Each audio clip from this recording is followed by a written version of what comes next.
ዛሬ እንግዲህ የምንጀምረው መዝሙር 81 ጀምሮ ነው። መዝሙር 81 ያው ትላንትና ላይ መዝሙር 80ን 79ን አይተናል። ምክንያቱም 79 እና 80 ከ81 ጋር አብሮ ስለሚሄድ እንግዲህ 78ንም 77ንም አይተናል። ትላንትና ከአብኔር ጋር ይመስለኛል ካልተሳሳትኩ ስም ተመልክተን ነበረ። ዛሬ ደግሞ ከኔ ጋራ ከመዝሙር 81 እንጀምራለን እና 79 ላይ እንደምታስታውሱት ጩኸት ነበረ እና እግዚአብሔርን እየጠሩ የነበሩበት እንግዲህ ይህንን የጻፈልን ሰው አሳፍ ነው። 79ንም 80ንም 81ንም 82 83 ድረስ ታገኙታላችሁ። 12 መጽሐፍቶችን ጽፎልናል አሳፍ። ከነሱ ዛሬ የምናጠናቸው ደግሞ ሶስቱን ምዕራፎች አሳፍ የጻፈልን ነው። 84 ግን የቆሬ ልጆች የጻፉልን ነው እና 81ን ከማየታችን በፊት ግን 80 እና 79 ላይ ያለውን ጩኸት እናያለን እና አሳፍ እንደምታውቁት የሌዊ ዘር ነው፣ የጌዲሶን ልጅ ነው። እንደገና ደግሞ ያው የታወቀ ሙዚቀኛ ነው። ጸናጽን የሚጫወት ነው። ብዙዎችን በማስተባበር ይታወቃል። ቺፍ ሙዚሽያንስ ማለት በጣም ብዙዎችን የሚመራ ሰው ነው።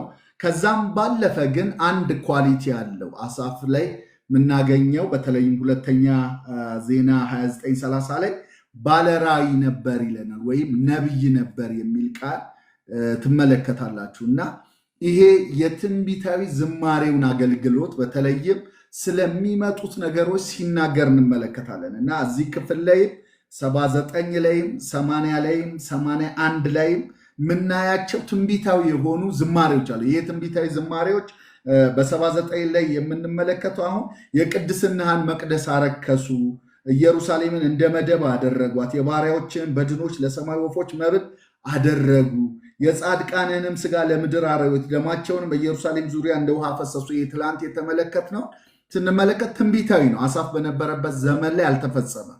ነገር ግን በባቢሎን ዘመን እንደተፈጸመ ምሁራኖች ይስማማሉ እና በዛ ጊዜ ላይ ተፈጽሞ ነበር የሚል ነገር አለ።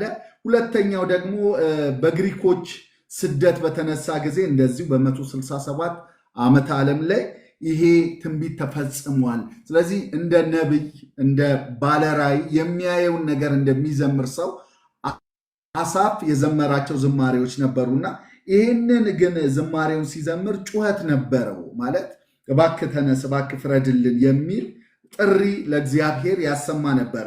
ምዕራፍ 80 ላይ ስትመለከቱት በተለይም ምዕራፍ 80 ያው እግዚአብሔር እንዲያደምጥ፣ እግዚአብሔር እንዲሰማ፣ እግዚአብሔር እንዲመልሰን የሚል ጥያቄ በተደጋጋሚ አቤቱ መልሰን፣ ፊትን አብራ፣ እኛም እንድናለን የሚል 80 ቁጥር 3 ላይ 80 ቁጥር 7 ላይ የሰራዊት አምላክ አቤቱ መልሰን፣ ፊትን አብራ፣ እኛም እንድናለን። 80 ቁጥር 19ም ላይ እንደዚሁ የሰራዊት አምላክ አቤቱ መልሰን፣ ፊትን አብራ፣ እኛም እንድናለን የሚል ጩኸት ነው የምንሰማው እና 79 ላይ የተከሰተ ነገር እንዳለ እናያለን። 80 ላይ ደግሞ ጩኸታቸውን እንሰማለን። 81 ላይ ግን ስንመጣ ዛሬ የምንመለከተው ቦታ ላይ ስንደርስ ግን የአሳፍ የተወሰነ ቁጥሮችን ለአምልኮ ሲጠራ እናየዋለን። እሱን እንጀምርና ከዛ በኋላ ግን የእግዚአብሔርን ጩኸት ደግሞ እናያለን። አሁን እነሱ ሲጮሁ ነበረ ያየነው፣ እግዚአብሔር ደግሞ የሚጮህበት 81 እንግዲህ በዋናነት የእግዚአብሔር ሌሜንቴሽን ነው፣ የእግዚአብሔር ለቅሶ ነው ይባላል። እግዚአብሔር ነው የሚጣራው፣ እግዚአብሔር ነው የሚጮኸው፣ እግዚአብሔር ነው የሚያነባው እና በተለይ ቢሆን ኖሮ እያለ እግዚአብሔር ሰምታችሁኝ ቢሆን ኖሮ፣ ታዛችሁኝ ቢሆን ኖሮ እንዲሆንላችሁ ነበር፣ እንዲሆንላችሁ ነበር። የእግዚአብሔር ኢፍ የሚለውን ይሄ የዲቫይን የሆነውን ኢፍ ቢሆን ብሎ እግዚአብሔር ምን አለ በሰማችሁኝ እያለ የሚናገረውን እንደገና ደግሞ እግዚአብሔር ያዘጋጀላቸው የነበረውን በቃ እንዲሆንላችሁ እኮ ነበረ፣ እንደዚህ እኮ አትዋረዱም ነበር፣ እንደዚህ እኮ የኢየሩሳሌም አትረክስም ነበረ እያለ ነበርን የሚያወራበትን ክፍሎችን ነው የምንመለከተው ማለት ነው። እና ከቁጥር 1 ጀምሮ እያነበብን እንሄዳለን። በረድኤታችን በእግዚአብሔር ደስ ይበላችሁ ይላል። እዚህ የአዲሱ መደበኛ ትርጉም ላይ ብርታታችን ለሆነው አምላክ በደስታ ዘምሩ የሚል ቃል አለ። ብርታታችን ለሆነው አምላክ በረድኤታችን በእግዚአብሔር ደስ ይበላችሁ፣ ለያዕቆብ አምላክ እልል በሉ፣ ዝማሬውን አንሱ፣ ከበሮ ስጡ፣ ደስ የሚያሰኘውን በገና ከመስንቆ ጋር በመባቻ ቀን በከፍተኛው በዓላችን ቀን መለከትን ልፉ፣ ለእስራኤል ስርዓቱ ነውና። የያዕቆብ አምላክ ፍርድ ከግብፅ በወጣ ጊዜ ለዮሴፍ ምስክር አቆመው። ያላወቅኩትን ቋንቋ ሰማው፣ ጫንቃውንም ከሸክም እጆቹንም በቅርጫት ከመገዛት አራቅሁ። በመከራ ጊዜ ጠራኸኝ አዳንኩህም፣ በተሰወረ አውሎ ንፋስ መለስኩልህ። በክርክር ውሃ ዘንድም ፈተንኩ። ሕዝቤ ሆይ ስማኝ እነግርህም አለው፣ እስራኤል ሆይ እመሰክርልሃለሁ። አንተስ ብትሰማኝ ሌላ አምላክ አይሆንልህም፣ ለሌላ አምላክም አትሰግድም ይላል። እስከ ቁጥር 9 ነው ያነበብኩላችሁ። እንግዲህ እንደነገርኳችሁ መዝሙር 81 የ79 እና የ80ን መልስ ይዞ የቀረበ እግዚአብሔር ራሱ መልስ ይዞበት የመጣ በተለይም የሕዝቡ ለቅሶና ልመና እግዚአብሔር የሰጠበትን ምላሽ ያ በ79 በ80 ላይ የምናየውን ነገር ሊቀለብስ እግዚአብሔር ይሄ እኮ ነው መፍትሄው ብሎ መፍትሄ ጠቋሚ የሆነን ነገር ሲናገር ትሰማላችሁ። በተለይም እስከ መቼ ለሚለው ጥያቄ ትዝ ካላችሁ 79 ላይ 80 ላይ የምንመለከታቸው እስከ መቼ ነው ይሄ የሚሆነው የሚል ጥያቄ ነበራቸው። 79:5 ላይ ምን ይላል? አቤቱ እስከ መቼ ለዘላለም ትቆጣለህ? ቅንዓትስ እንደ እሳት ይነዳል። እስከ መቼ ነው እንደዚህ የምንሆነው? የምንዋረደው፣ የምንረክሰው? እስከ መቼ ነው እንደ ቅርጫ የሚከፋፍሉን? እስከ መቼ ነው የሚለውን ጥያቄ መልስ ሲመልስ እናያለን። መዝሙር 81 ቁጥር 13ም ላይ ለነበረው ጥያቄ እንደዚህ ይላል። የዱር እሪያ አረከሳት 81:13 አሁን ያነበብኩላችሁ ክፍል ላይ ቁጥር 13 ላይ እንደዚህ ይላል። ሕዝቤስ ሰምቶኝ ቢሆን እስራኤል በመንገዴ ሄደው ቢሆን ጠላቶቻቸውን ፈጥኜ ባዋረድኳቸው ነበር። እነሱ እስከ መቼ ነው አንተ የምትመልሰው? እስከ መቼ ነው ዝም ያልከን ሲሉት፣ እግዚአብሔር ደግሞ በዚህ ቦታ ላይ ሰምታችሁኝ ቢሆን እኮ ኖሮ አድምጣችሁኝ ቢሆን ኖሮ ጠላቶቻችሁ ፈጥኜ ባዋረድኳቸው ነበረ እና ችግሩ ከኔ አይደለም፣ የኔ አለመስማት የእናንተ አለመስማት ነው ችግሩ። ይሄን ሁሉ ጊዜ እስከ መቼ ነው እናንተ ትላላችሁ? እኔ ራሴ እናንተን እየጠበኳችሁ ነው እያላቸው እንደሆነ ትመለከታላችሁ ማለት ነው። እና ከእግዚአብሔር የሚያስታውሳቸው ነገር አለ። በተለይም ደግሞ እዚህ ምዕራፍ 81 ላይ ወደኋላ ዞር ብለው ግብፅን እንዲያስታውሱ ሲናገራቸው ትመለከታላችሁ። ማለት ይሄ ለአምልኮ ለምስጋና የጠራው እግዚአብሔር የደነገገላቸው ስርዓት እንዳለ፣ አምልኮ እንዳለ፣ በበዓላት ጊዜ የሚዘመሩ ዝማሬዎች እንዳሉ፣ ያው የጩኸት ዝማሬ። በነገራችን ላይ ይሄ በረድኤታችን በእግዚአብሔር ደስ ይበላችሁ ለያዕቆብ አምላክ እልል በሉ የሚለው እልል በሉ ያው ኢትዮጵያዊ ነው እልል በሉ እንጂ ጩሁ፣ በደስታ ጩሁ ነው።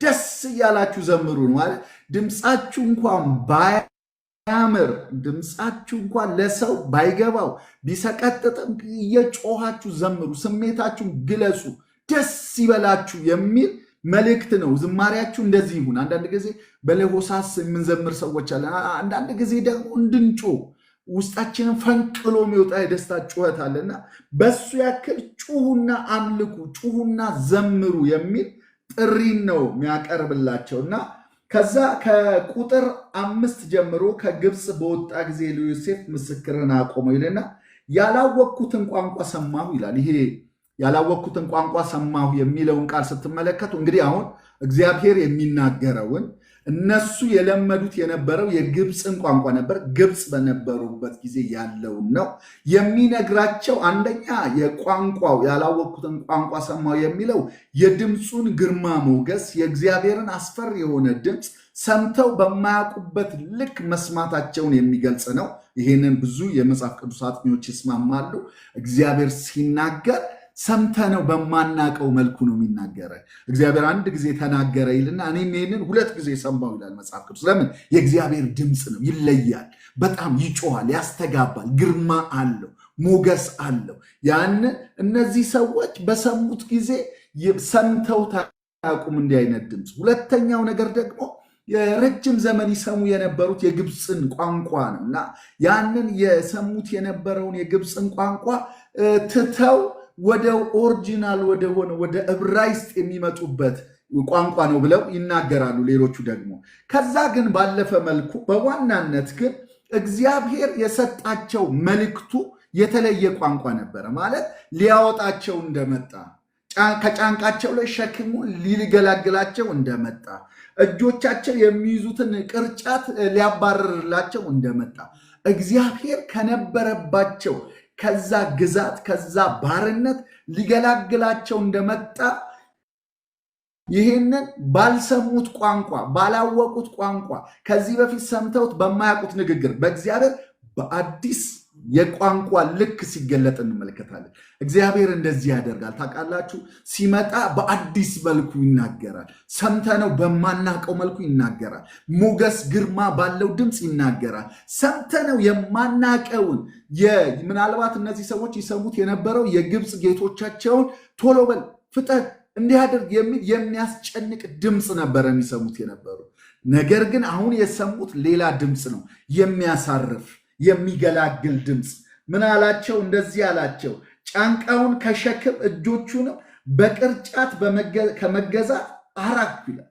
ይሄ ከጫንቃቸው ላይ ሸክም የሚለውን ቃል ምንድነው? ሸክም ብላችሁ ሄዳችሁ ስታጠኑ በግዳጅ የሆነ ክብደት ያለው ነገር ነው።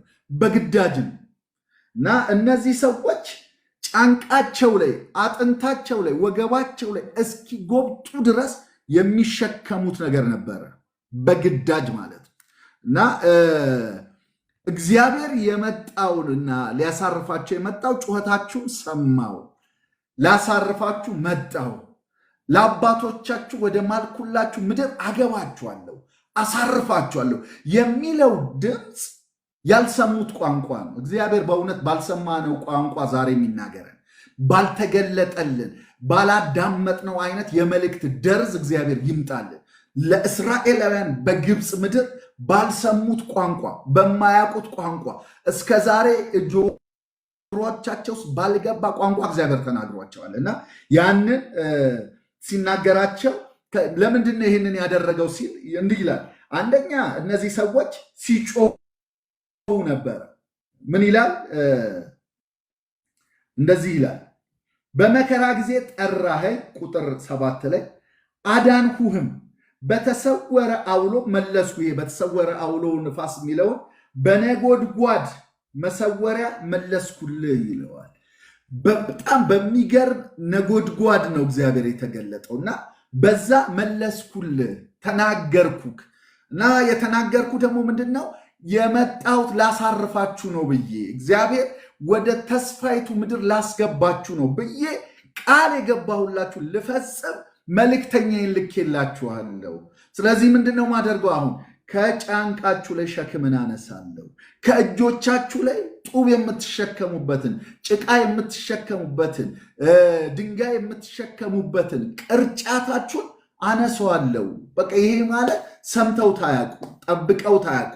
ይህ ህዝብ ለ400 ዓመት የተገዛ ህዝብ ነው እና እግዚአብሔር በእንዲህ አይነት መልኩ ጆሮቹ የነሱን ድምፅ ሰምቶ ጩኸታቸውን ሰምቶ ሊያድናቸው የወረደበትን አመጣጥ ሲነግራቸው እንመለከታለን እና ከዛ በኋላ እግዚአብሔር ይሄ እንግዲህ የሚነግራቸው የጥንቱን ነው እየነገራቸው ያለው። የዛ ጊዜ እንዲህ ነው ስትጠሩኝ ነው የመጣሁት፣ መጥቼ ደግሞ ከጀርባችሁ ላይ ሸክምን አቅልያለሁ፣ ከእጃችሁ ላይ እጃችሁ እስኪደክም ድረስ ቅርጫት ያጓጉዝ የነበረው ምን አረኩኝ? በቅርጫት ከመገዛት አራኩት። ምኑን? እጃችሁን አሳረፍኩት፣ ከድካም አሳረፍኩ እጃችሁን። ትከሻችሁን ከሸክም ከጫንቃችሁ ላይ ትከሻውን ሸክምን አነሳሁላችሁ ሲል እንመለከታለን። ከዛ ግን እንደዚህ ይላቸዋል፣ እስራኤል ወይ መሰክርልሃለሁ፣ ሕዝቤ ሆይ ስማኝ እነግርሃለሁ ካለ በኋላ አንተ ብትሰማኝ ይሄ ኖሮ የሚለውን ነገር ነው የምንመለከተው። ምንድነው እግዚአብሔር በዚህ ቦታ ላይ የሚናገረው መሰላችሁ? አንደኛው እናንተ ብታደምጡኝ ኖሮ የሚል ቃል ትመለከታላችሁ። በተለይ ከዚህ አሁን ከቁጥር 9 ጀምሮ የሚናገረው ይሄንን ነው።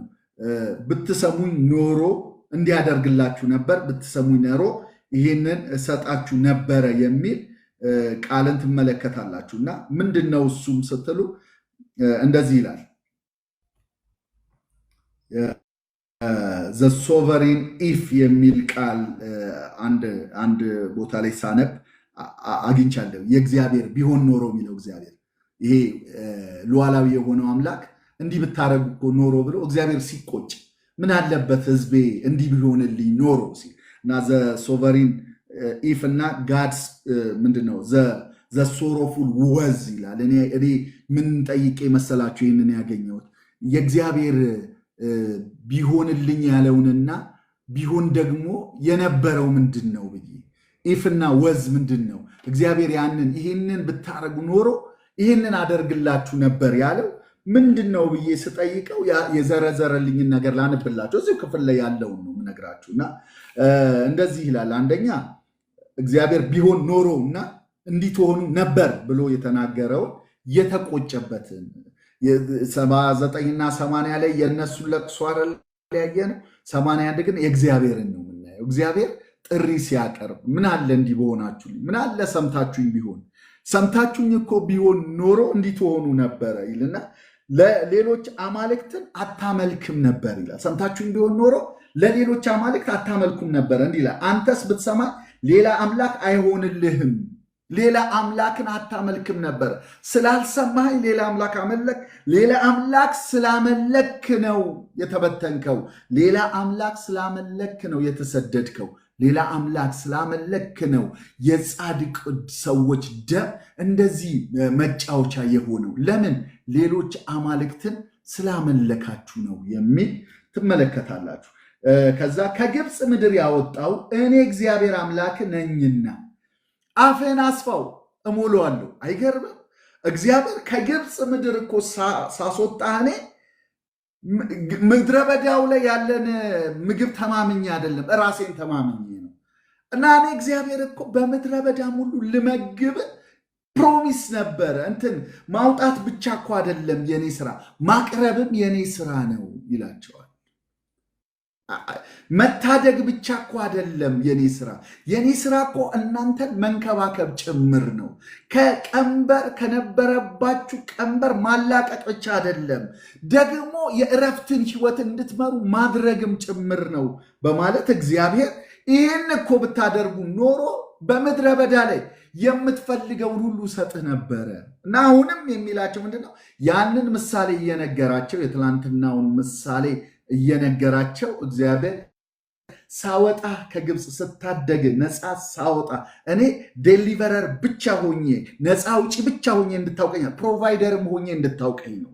ነፃ አውጪ ብቻ ሳይሆን የምትፈልገውንም ነገር የማመጣል የማቀርብል እንደሆንኩ እንድታውቅ ነው። ደግሞ በእኔ በኩል በምድረ በዳ እንኳን ስታል አፍህን እንደፈለግ ብትከፍተው በዛው ልክ እሞላለሁ።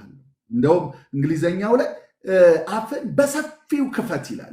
አዲሱ መደበኛ ትርጉምም ላይ እንደዛ በሰፊው ክፈተው፣ እኔ ደግሞ ምን አድርጓል? እሞላዋለሁ። ይሄ የምትፈልገውን ነገር ሁሉ በዛ ምድረ በዳ በማይመች ቦታ ሁሉ እኔ ያቀርብልሃል። ይሄ ታሪክ ሄዳችሁ መጨረሻ ላይ እናየዋለን።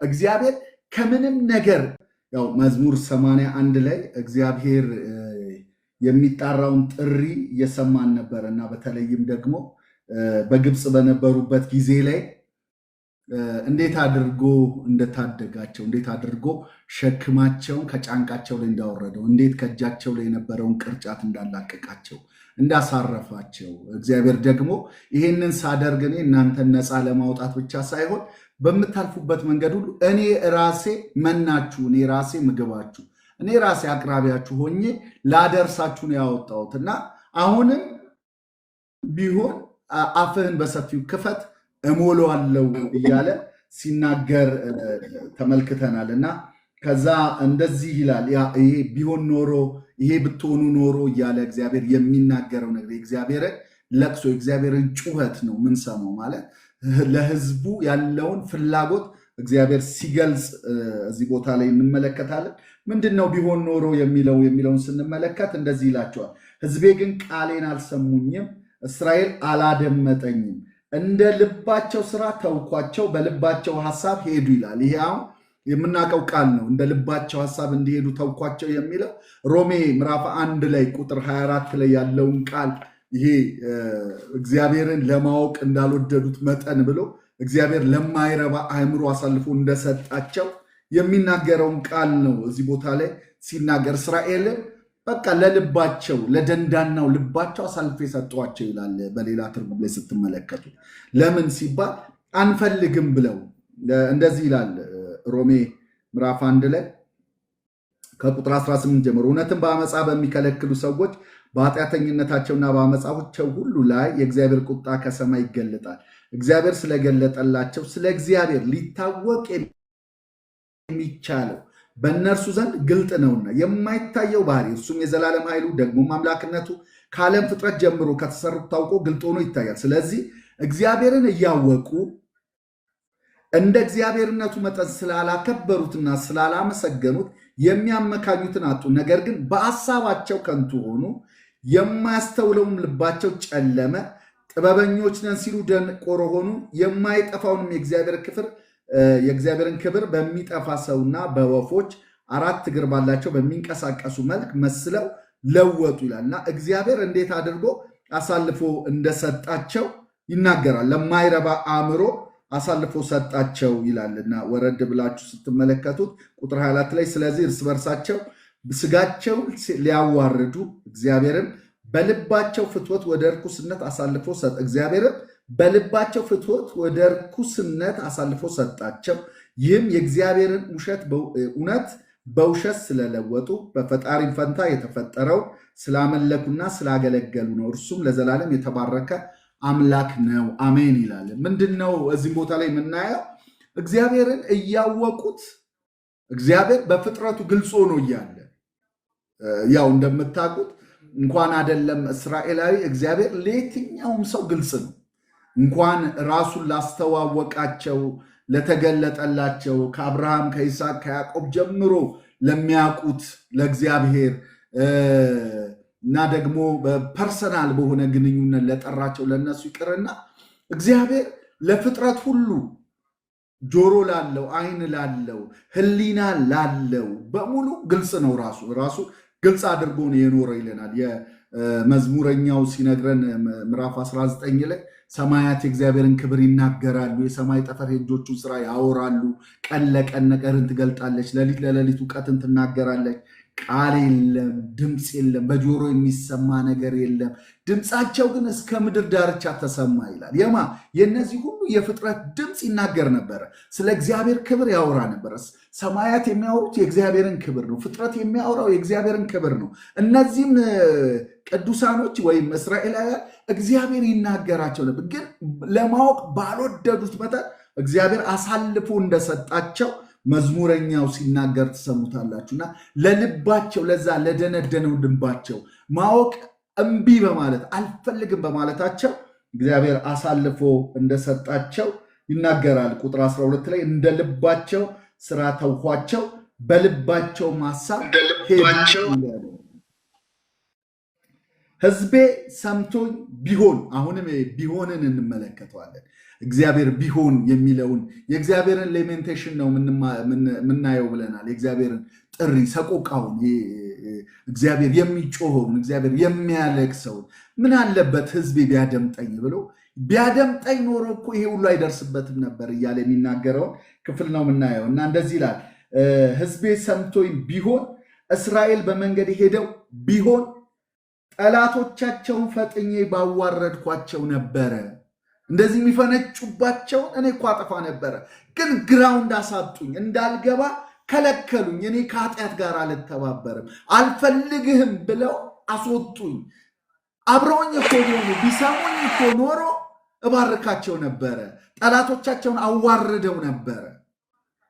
ይህም ብቻ አይደለም፣ በሚያስጨንቋቸው ላይ እጄን በጣልኩ ነበር። ብዙ ነበሮችን ነው የምታዩት። ምን ነው ጠላታቸውን ባጠፋውላቸው ነበር። ምን አለ በባረኳቸው ነበር ቢሰሙኝ ኖሮ። ከዛ እንደዚህ ይላል የእግዚአብሔር ጠላቶችም በተገዙለት ነበረ። ጠላቶች ምን አለ በተገዙልኝ ማለት ምን እያላቸው ነበር? እናንተ እኮ ብታደምጡኝ እሺ ብትሉኝ የዛ ጊዜ እኮ ከግብፅ ሳወጣችሁ የነበረው እጄ አሁንም እኮ አለ። አሁንም እኮ አፋችሁን ብትከፍቱ እሞለዋለሁ፣ ብትጠይቁኝ እሞለዋለሁ። እኔ ለማቅረብ የሚያቅተ የሚሳነኝ የሚወስነኝ የሚገድበኝ ምንም ነገር እኮ የለም እያላቸው። ክብር ለኢየሱስ ይሁን። እና እንደዚህ ይላቸዋል፣ የእግዚአብሔር ጠላቶች በተገዙለት ነበር፣ ዘመናቸውም ለዘላለም በሆነ ነበረ።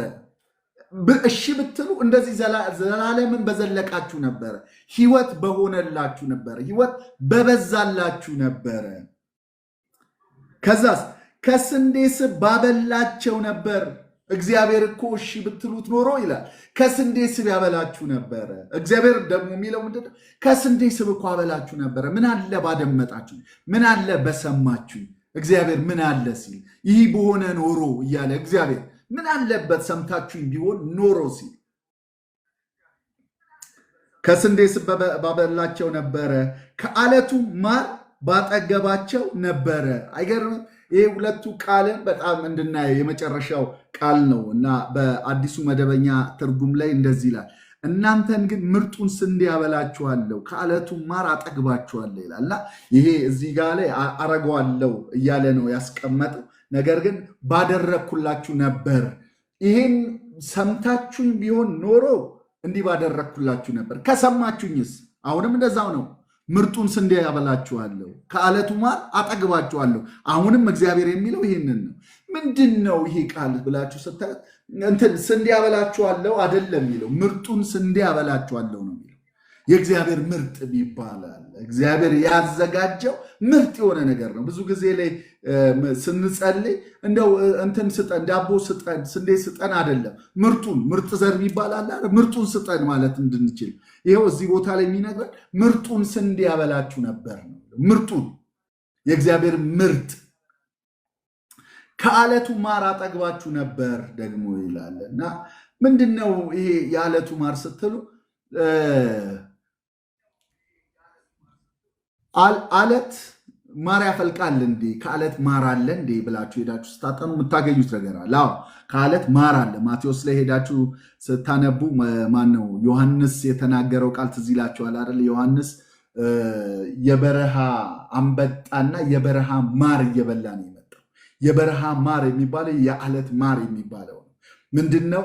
ንቦች ከዛ አለታማ ቦታ በረሃ ቦታ ላይ ሄደው አለት ውስጥ ነው ቀፏቸውን የሚሰሩት፣ አለት ውስጥ ነው ማራቸውን የሚሰሩት። እና ከአለቱ የሚወጣ አለ። በጣም የሚገርማችሁ በዛ አካባቢ ላይ የሚገኙት እጽዋቶች የሚያገኟቸው የሚቀስሙት አበባዎች በሙሉ በጣም አስገራሚ ስለሆኑ ለሰዎች ለኢሚዩኒቲ ሲስተም በሽታን ለመከላከል የሚረዳ ኃይል የሚሰጥ ቁስል ላይ ሲያርፍ ቁስል እንዲጠገን የሚያደርግ የዓለት ማር ማለት በጣም ወሳኝ ነው። እና እግዚአብሔር ምንድን ነው እያለ ያለው ስትሉ ከዓለት ውስጥ ማር እሰጣችኋለሁ ማለት ከማይታሰብ ነገር ነው። እኔ አቅርቦትን የማመጣላችሁ እያላቸው ነው። ለምን በምድረ በዳ እኮ ስትጓዙ እሺ ብላችሁኝ ቢሆን ኖሮ እኔ እኮ ምርጥ ስንዴ እሰጣችኋለሁ።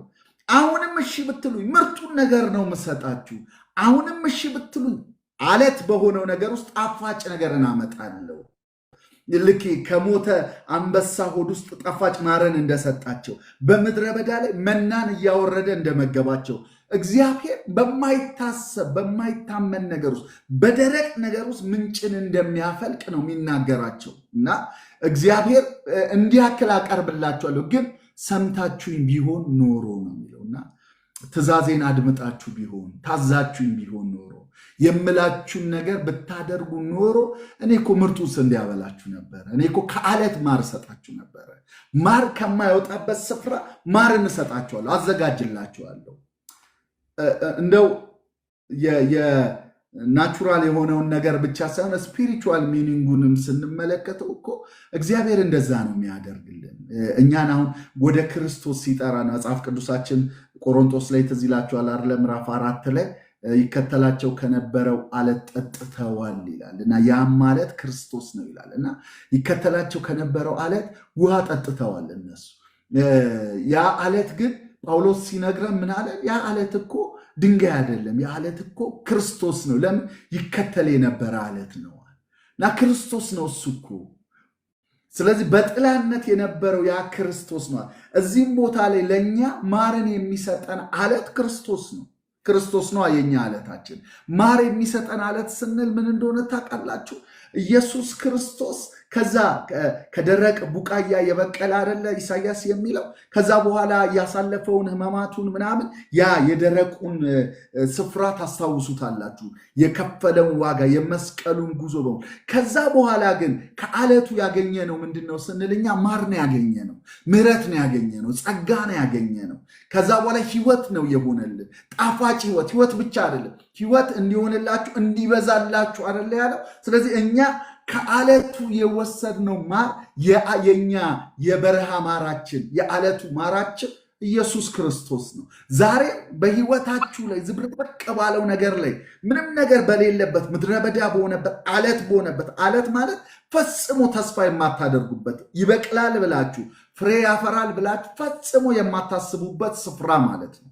በዛ ውስጥ ግን አለታችን የሆነው ክርስቶስ ዛሬም ህይወታችንን ያጣፍጣል። ለምን? እሱ ሲመጣ እንደዛ ነው ያደረገው። አለታችን የሆነው ክርስቶስ ለኛ ማር ነው የሆነልን። ለኛ የወንጌል ትሩፋትን ነው ይዞልን የመጣው። ብዙ ነገሮችን ነው ከክርስቶስ የተቀበልነው እና እየነገራቸው ያለው እግዚአብሔር እሺ ብትሉኝ ብትታዘዙኝ እኮ እኔ ጣፋጭ የሆነውን ስንዴ ሲል ይገባችኋል መቼም አማርኛችን እንጀራ ስለሚለው ትራዲሽናል ወይም ደግሞ በምናውቀው በአውዳችን ስለተጻፈልን ነው። ፈረንጆቹ ጋር ሲሆን ደግሞ እኔ ብሎ የህይወት ዳቦ ነኝ የሚለው አደለ? አያም ዘ ሊቪንግ ብሬድ አደለ የሚለው ያው ዳቦ ነኝ ነው የሚለው እና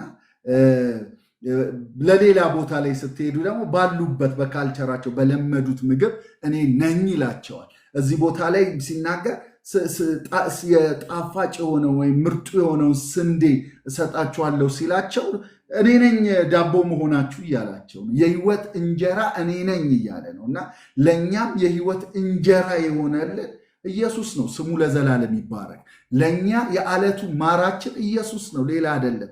ስንሰማው ስንታዘዘው እሺ ስንል ያገኘነው ነገር ምንድን ነው ስንል ህይወት ነው። ያውም የሚጣፍጥ ህይወት ነው ያገኘ ነው። የሚበዛ ህይወት ነው ያገኘ ነው። አሁን የገባንበት ህይወት ከዓለቱ ማር እየቀሰምን ከዓለቱ ማር እየወሰድን እየበላን የምንኖርበት ህይወት ነው። ዓለም ሁሉ ጭንቀት ውስጥ ናት፣ በጣም ውጥረት ውስጥ ነው ያለው። እኛ ግን ደስታ የሚባል ነገር ተቋርጦብን አያውቅም። ለሰከንድ ደስታችን ከውስጥ ያለው ደስታ ተቋርጦ አያውቅም። ሰላማችን ተናግቶ አያውቅም። ስሜትን አይደለም ማወራላችሁ። ስሜት ሊረበሽ ይችላል፣ ሊያለቅስ ይችላል። ነገር ግን ውስጣችን ግን የሚያወራው ነገር ምንድን ነው ካላችሁ ጣፋጭ የሆነውን የክርስቶስን ህይወት እያጣጣምን ያለ ነው። ይኸው ቃል እኮ እየተካፈልን ነው እኛ ያለ ነው።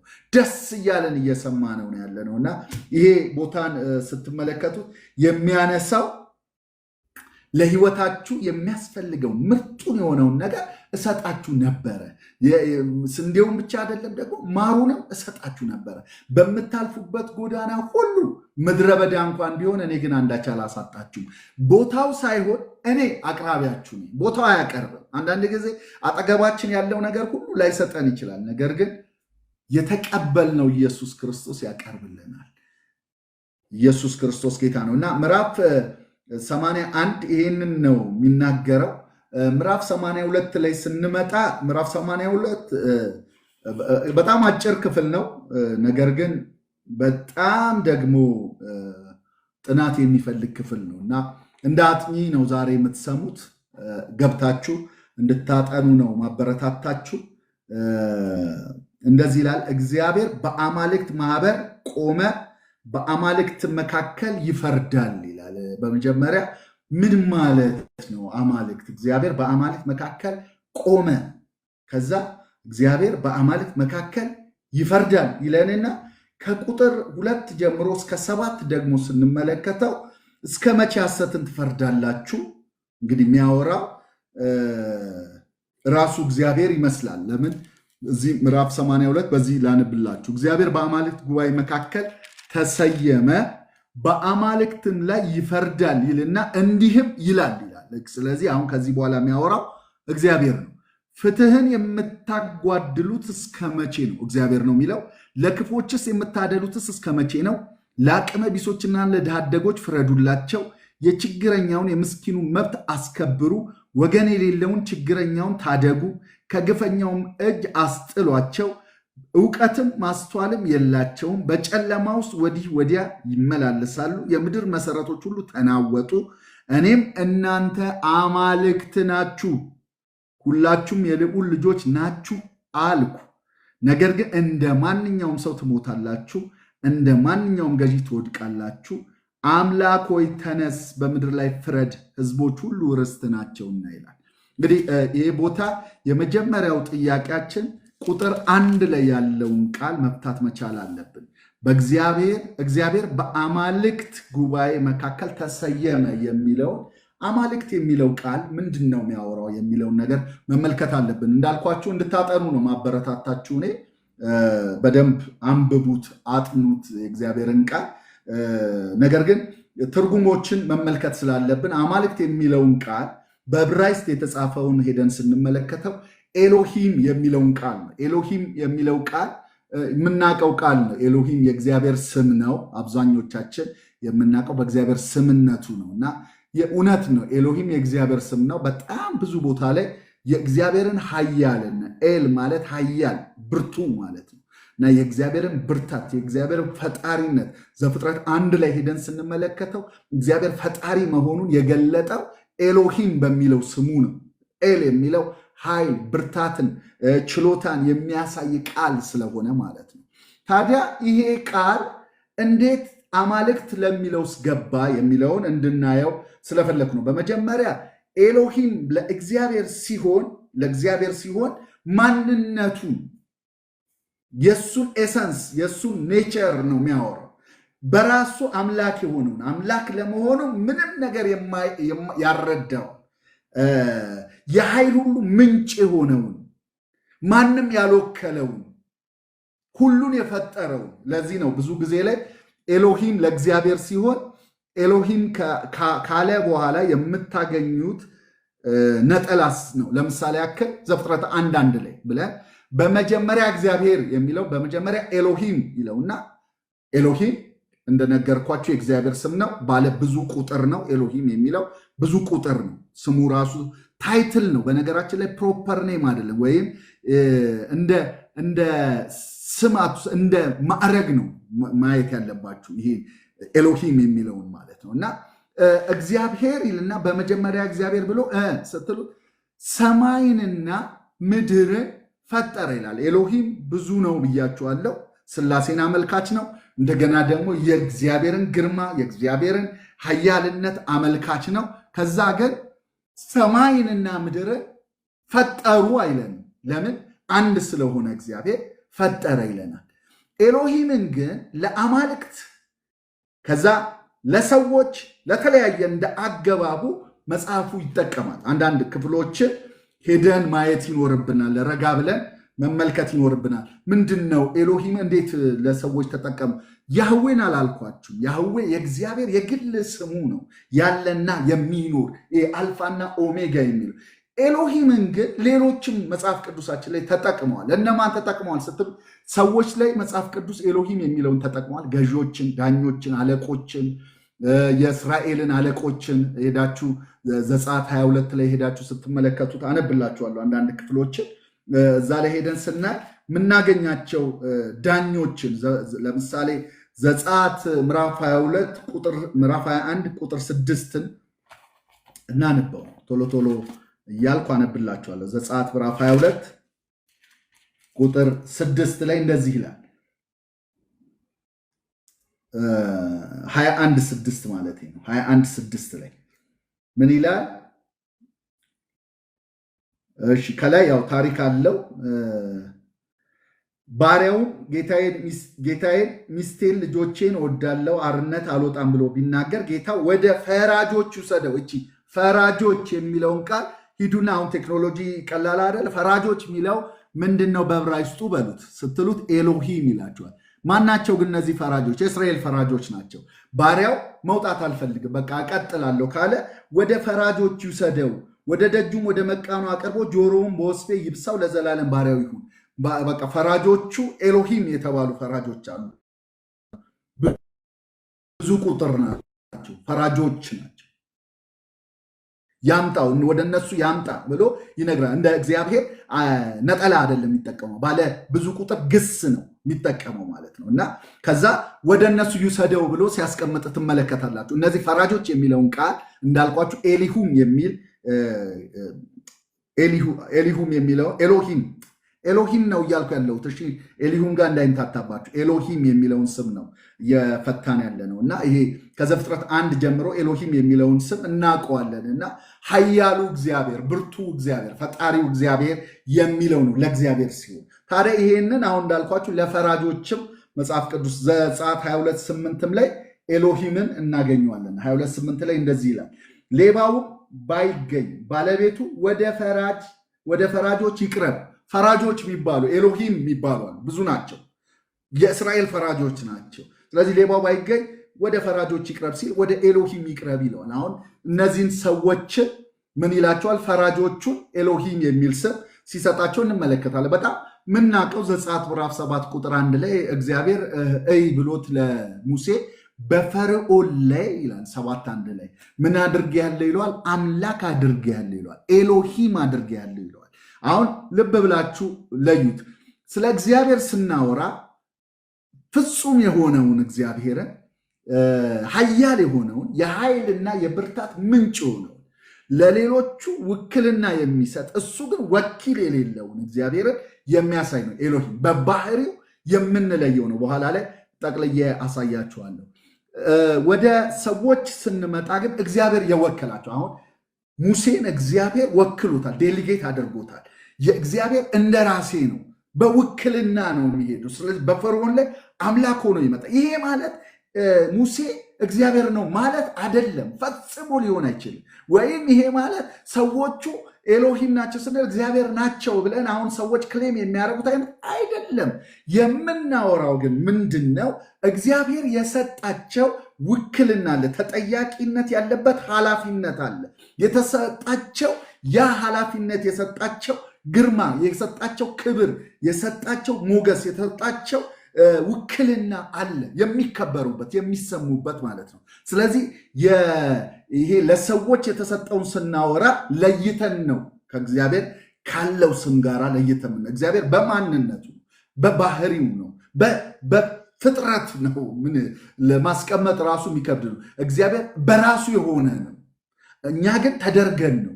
ሰዎች ተደርገው ነው። ወይንም በዚህ ቦታ ላይ ያሉት ሰዎች ተደርገው ነው። አሁን እንግዲህ ማሳያችሁ እዛ ቦታ ላይ አማልክት የሚለውን ቃል ለመፍታት ኤሎሂምን ገና በጥቅሉ እያየ ነው። ክፍሉ ይህንን ነው የሚለው እያልኳችሁ አይደለም፣ እንድታጠኑት ነው። ኤሎሂም ግን በመጽሐፍ ቅዱሳችን ላይ በዚህ ተገልጿል። ሁለተኛ ኤሎሂም ለማን ተሰጥቷል ብላችሁ ስትመለከቱት ለአማልክት ተሰጥቷል። ለአማልክት የአሕዛብ አማልክት አጋንንቶች ናቸው ይል አይደለ? መዝሙር 96 ላይ አይ ቲንክ 97 ላይ እንደዛ ይላል።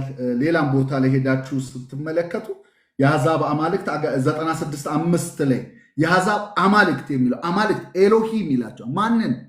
አማልክቶቹን፣ ጣዖቶቹን ኤሎሂም ይላቸዋል።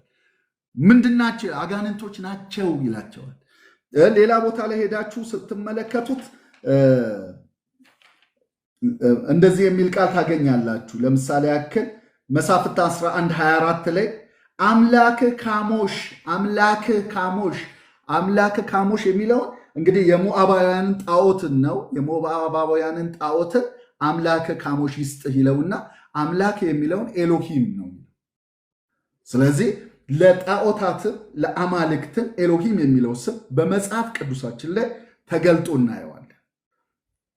እግዚአብሔርን አይወክልም፣ ግን ለነሱ ሲሰራ እንመለከተዋለን ማለት ነው።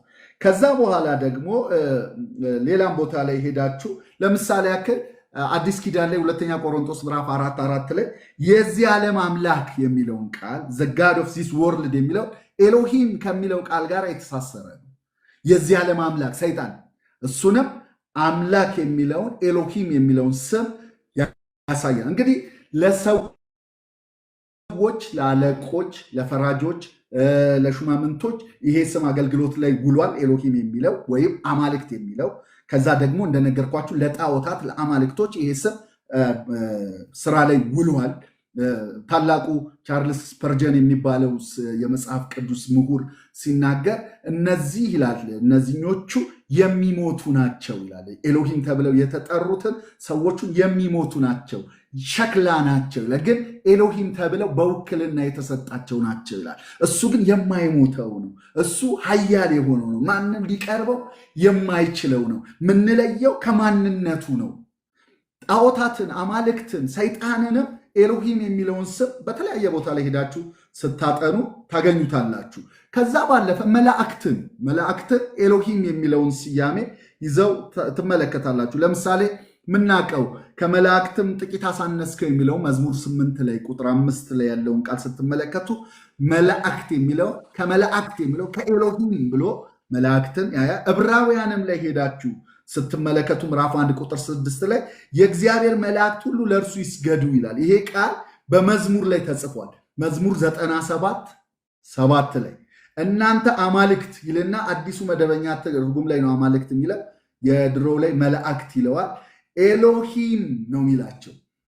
ሁሉ ለእርሱ ስገዱ ይልና ሲተረጉምልን የዕብራዊ ጸሐፊ ደግሞ ምን ብሎ የእግዚአብሔር መላእክት ሁሉም ለእርሱ ይስገዱ ይላል ብሎ መዝሙረኛው የጠቀሰው መላእክት እንደሆነ አማልክት ያለው መላእክት እንደሆነ እነሱ ደግሞ አማልክት ወይም መላእክት የተባለው እዛ በዛኛው ክፍል ላይ ኤሎሂም ተብሎ እንደተተረጎመ እናያለን። ስለዚህ ለመላእክት ይሄ ስም አገልግሎት ላይ ውሎ ትመለከቱታላችሁ ማለት ነው። ከዛ በኋላ ደግሞ በአንደኛ ሳሙኤል ምዕራፍ 28 ቁጥር 13 ላይ ደግሞ ሄደን ስንመለከት ያቺ ሙታን ሳቢ ሳኦል ሳሙኤልን አስነሽልኝ ብሎ በላከ ባዘዛት ጊዜ ላይ የተናገረችው አማልክት ከምድር ሲወጡ አየሁ አለች እና አማልክት የሚለውን ቃል ኤሎሂም ነው ያለችው። ስለዚህ ለመንፈስ ለሚለው ስያሜ ገብቶ እንመለከተዋለን ማለት ነው አማልክት የሚለውን። በሌላ ቦታ ላይም ሄዳችሁ ማየት የምትችሏቸው ክፍሎች አሉ እንዲሁ ለማጥናት እንዲረዳችሁ። መዝሙር 138:1 ላይ እሱን ሄዳችሁ አንብቡት። ዕብራውያን ምዕራፍ 2 ላይ ሄዳችሁ ከመላእክት በጥቂት አሳነስከው የሚለውን እዛ ያለውን ቃል ሲፈታው ትመለከታላችሁ እና አማልክት የሚለውን ቃል ኤሎሂም የሚለውን ትመለከታላችሁ። ታዲያ ወደዚህ ክፍል ስንመጣ ወደ 82 ስንመጣ አማልክት የሚለውን ቃል ለመተርጎም ማለት ነው በመጀመሪያ ያየነው ኤሎሂም የሚል ቃል እንደሆነ ተመልክተናል። ከዛ ይሄ ቃል ደግሞ በመጽሐፍ ቅዱሳችን ከ2500 ጊዜ በላይ የተጠቀሰ ቃል ነው። አብዛኛውን የተጠቀሰው ለእግዚአብሔር ስም ነው። ነገር ግን ለሰዎች፣ ለመላእክት፣ ለወደቁ መላእክቶችም እንደገና ደግሞ ለጣዖታትም ጭምር ተጠቅሶ ኤሎሂም የሚለው እንመለከታለን እና ታዲያ እዚህ መዝሙር 82 ላይ ሲናገር እግዚአብሔር በአማልክት ማህበር ቆመ ሲለን በየትኛው ነው የቆመው የሚለውን ከየትኛው አማልክት ብሎ ኤሎሂም የሚለውን ቃል ነው የተጠቀመው። በየትኛው ነው ማህበር የቆመው? በፈራጆች በሰዎች ነው። ቀጥሎ ከ2 እስከ 7 ስታነቡ ሰዋዊ ያደርገዋል።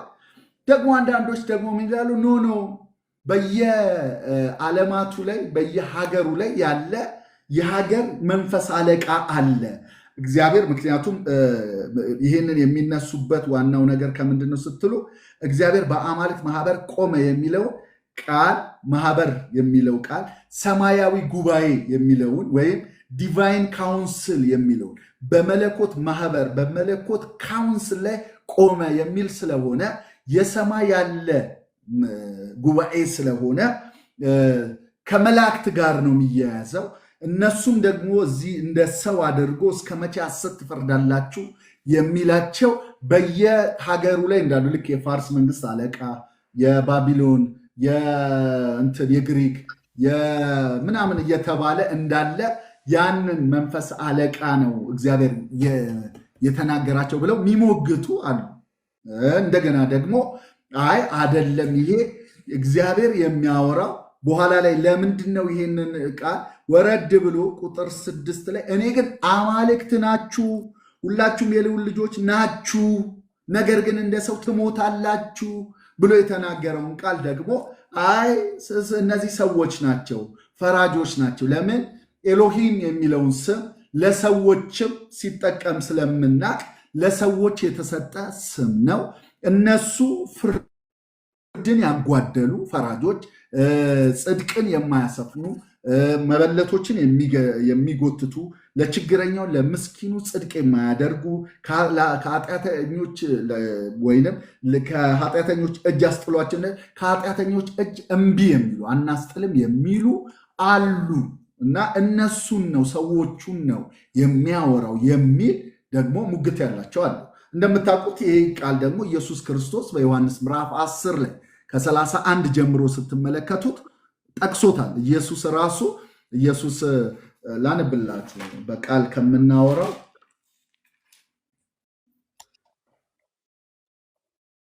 ጥናት ስለሆነ ማጥናት ነው የሚገባን እና ምንም ሳንፈራ የእግዚአብሔር ልጅ እንደሆነ ጠጋ ብለን መጽሐፉን ማየት መመርመር፣ ነገ የትኛውንም ሀሳብ ሰው ሲያመጣ ኖ እንደዚህ እኮ አይደለም ብሎ ለመሞገትም የበለጠ ለመረዳትም በጥልቀት የእግዚአብሔርን ቃል ለማንበብ እንዲረዳን ብቻ ነው እና ክፍሉ ትንሽ ቁጥር ቢሆንም ነገር ግን ከባድ ቃላት ያለበት በዘመናችን ብዙ አነጋጋሪ የሆኑ ሀሳቦች ያለበት ክፍል ስለሆነ እንድታዩት ብዬ ነው።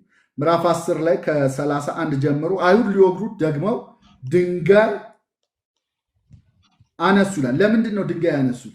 የሰጠኝ አባቴ ከሁሉ ይበልጣል፣ ከአባቴ እጅ ሊነጥቃቸው ማንም አይችልም፣ እኔና አንድ ነን ሲል ወዲያውኑ አይሁድ ሊወግሩት ደግሞ ድንጋይ ያነሱ። ኢየሱስም ከአባቴ ብዙ መልካም ስራ አሳየኋችሁ፣ ከእነርሱ ስለማናቸው ስራ ትወግሩኛላችሁ ብሎ መለሰላቸው። አይሁድም ስለ መልካም ስራ አንወግርህም፣ ስለ ስድብ፣ አንተም ሰው ስትሆን ራስን አምላክ ስለማድረግ፣ ስድብ አምላክ ማድረግ ነው፣ አንድ ነን ማለት ነው ይሉታል። ከዛ ብለው መለሱለት ይላል። ኢየሱስም እንዲህ ብሎ መለሰላቸው። መዝሙር 82 ቁጥር 6 እንጠቀሰላችሁ። አሁን ያነበብኩላችሁ አማልክት የሚለው እኔ አማልክት ናችሁ አልኩ ተብሎ በሕጋችሁ የተጻፈ አይደለምን? መዝሙር 82 ቁጥር 6 ላይ የተጻፈውን ቃል ነው አሁን ማነሳላችሁ አላቸው። እዛ እኮ ለነሱ ኤሎሂም ተብለዋል። እነማ በሕጋችሁ ነው። መዝሙር 82 6 ላይ ተጽፏል። ምን የሚል ቃል የመጣላቸውን አማልክት ናቸው የሚል እነማን ናቸው? እነሱ ማጥናት ይጠይቃል። ኤሎሂም የሚለውን ስም ግን ተሰጥቷቸዋል። እነሱ የትኞቹ? ቁጥር 6 ላይ የተገለጹ አንዳንዶች ይሄኛውም ቃል አሁንም አማልክት ናችሁ አልኩ የሚለው ለመላእክት ነው የሚሉ አሉ። አይ መላእክትማ አይሞቱም፣ ወርዶ ደግሞ ሲናገር እኔ አማልክት ናችሁ አልኩ፣ የልዑል አምላክ ልጆች ናችሁ አልኩ፣ ግን እንደ ሰው ትሞታላችሁ፣ በትክክል አልፈረዳችሁም፣ ያስቀመጥኳችሁ እኔ ሁሉንም ስልጣን ባለስልጣንን የምሾመው እኔ ነኝ። እኔ ባስቀመጥኳችሁ ልክ ጽድቅን ፍትህን ስላላደረጋችሁ እኔ ደግሞ ፈርድባችኋለሁ። ከእናንተ በላይ አለው። እኔ የሰጠዋችሁ ውክልናን በአግባቡ ስላልተወጣችሁ እፈርድባችኋለሁ፣ ትቀጣላችሁ የሚለው ለሰው ነው የሚለው። አንዳንዶች ደግሞ አሁን አይ መላእክትን ነው የሚናገረው ምክንያቱም ብለው በጣም ዝርዝር የሆነ ከጥንት ጀምሮ ያለ አንዳንድ ነገሮችን አንስተው አይ ይሄ ቃል ለመላእክት ይህንን ብሏቸዋል እኮ እኔ ታዲያ እግዚአብሔር ልጅ ነኝ ስላልኩኝ እንዴት በዚህ እግዚአብሔር የቀደሰውን ይላቸዋል። እንደው አብ የቀደሰውን ወደ ዓለም የላከውን ትሳደባለህ ትሉታላችሁ። እነሱን እኮ ብሏቸዋል፣ እኔን ትሉኛላችሁ። ለመላእክት ነው ያለው የሚል ነው። አንዳንዶች ሞግቱ፣ አንዳንዶች ደግሞ አይ ክፍሉ የሚያወራው ከቁጥር 2 ጀምሮ እስከ 7 ያለውን ቃል ስንመለከተው የሚያወራው ስለ ሰው ነው። እስቲ እናንበበው። እንደዚህ ይላል፣ እስከ መቼ ሐሰትን ትፈርዳላችሁ? እስከ መቼ ስለ ኃጢአተኞች ፊት ታደላላችሁ? ለድሆችና ለድሃ አደጎች ፍረዱ፣ ለችግረኛውና ለምስኪኑ ጽድቅ አድርጉ፣ ብቸኛውንና ችግረኛውን አድኑ፣ ከኃጢአተኞችም እጅ አስጥሏቸው። አያውቁም፣ አያስተውሉም። ይሄ እነዚህን ሰዎችን ነው እየተናገረ ያለው፣ ወይም እዚህ ቦታ ላይ የተቀመጡትን ሰዎችን ነው አያውቁም፣ አያስተውሉም የሚለውን ቃልም የሚናገረው። ከዛ በጨለማ ውስጥ ይመላለሳሉ፣ የምድር መሰረቶች ሁሉ ተናወጡ። እኔ ግን አማልክት ናችሁ፣ ሁላችሁም የልዑል ልጆች ናችሁ፣ ነገር ግን እንደ ሰው ትሞታላችሁ፣ ከአለቆችም እንደ አንዱ ትወድቃላችሁ አልኩ። ስለዚህ ይሄ ቃል የሚያወራው ደግሞ ሌሎች ደግሞ ስለ ሰው ነው የሚሉ አሉ። በጣም ትልልቅ የምንላቸው እንዳልኳቸው እንደነ ቻርልስ ስፐርጀን አይነት ሰዎች ሁሉ ሰውን ነው የሚያወራው። ነገር ግን ይሄ የሚሞተው አማልክት ተብሎ የተገለጸው ሰው ከእግዚአብሔር ከሰጠው የእግዚአብሔርን ኤሎሂምነትን ሳይሆን እግዚአብሔር የሰጠው ፈራጅነት፣ አለቅነት ያካፈለው ነገር ስላለ በዛ ልክ እንዲሰራ የተሰጠው ግርማ አለው፣ ሞገስ አለው። ግን ይሄ የሚሞት ነው፣ የሚጠፋ ነው፣ እግዚአብሔር ግን የማይጠፋ ነው ብለው ያስቀምጡታልና ይሄንን በዚህ መመልከት ትችላላችሁ። ስለዚህ ኤሎሂም የሚለው ቃል ለተለያዩ አካላት ቢሰጥም በትርጉም ደረጃ ትልቅ የባህሪ ልዩነት እንዳለው እናስተውላለን።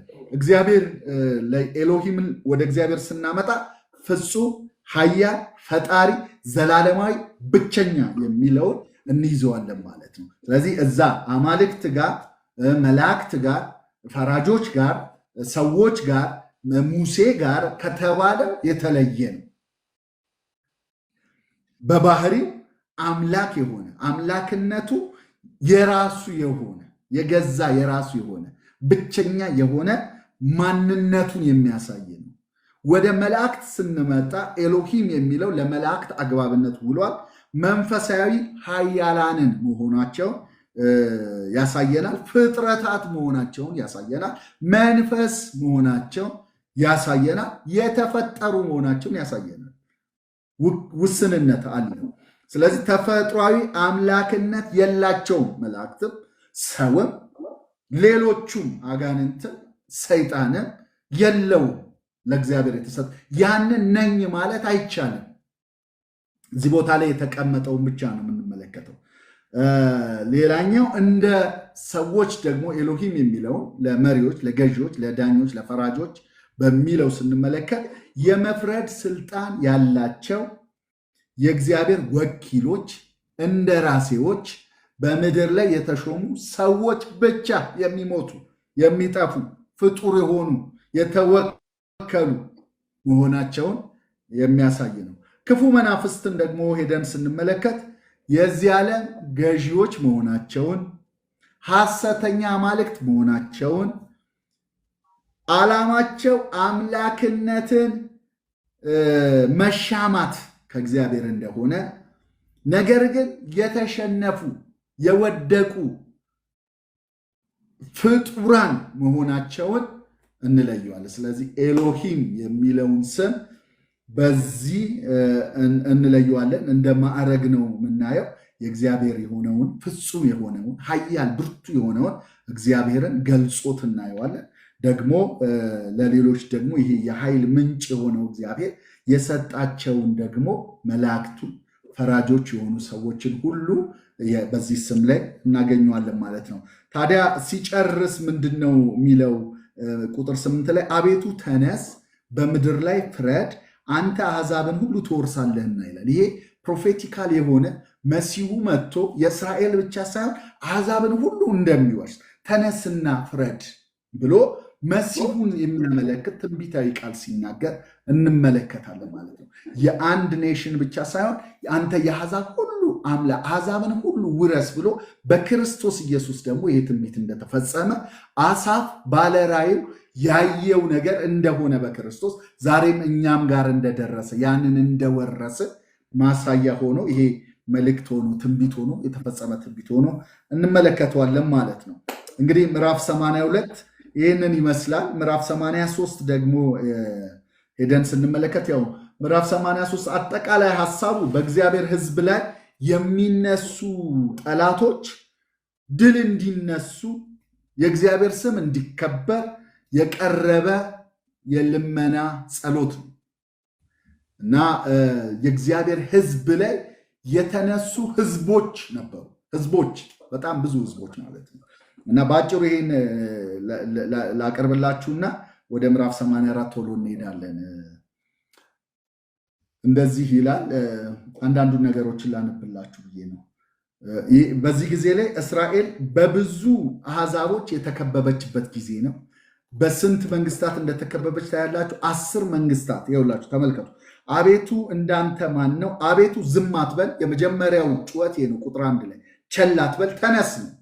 ተከበናል፣ ተወረናል፣ ናልን፣ ድረስልን የሚል ጩኸት። እነሆ ጠላቶችህ ጮኸዋል። እነሱ ጮኸዋል። አሁን እንዴት ነው የጮሁት? ለምንድን ነው የጮሁት? ምን ዓላማ ይዘው ነው የጮሁት? ምንድነው ግባቸው? ምንድነው ሲጮህ የነበሩት? አሁን እኛ እንጮሃለን፣ ወደ አንተ ተነስ ብለን እንጮሃለን። እነሱ እየጮሁ ነው። ሌላ አርማ፣ ሌላ ሎጎ፣ ሌላ መፈክር፣ ሞቶ ይዘው እየጮሁ ነው። ምን እያሉ ነው? የሚጠሉ ራሳቸውን አንስተዋልና ሕዝብህንም በምክር ሸነገሏቸው። ከዛስ በቅዱሳንህም ላይ ተማከሩ፣ በእስራኤል ላይ። ከዛስ ኑ ከሕዝብ እናጥፋቸው።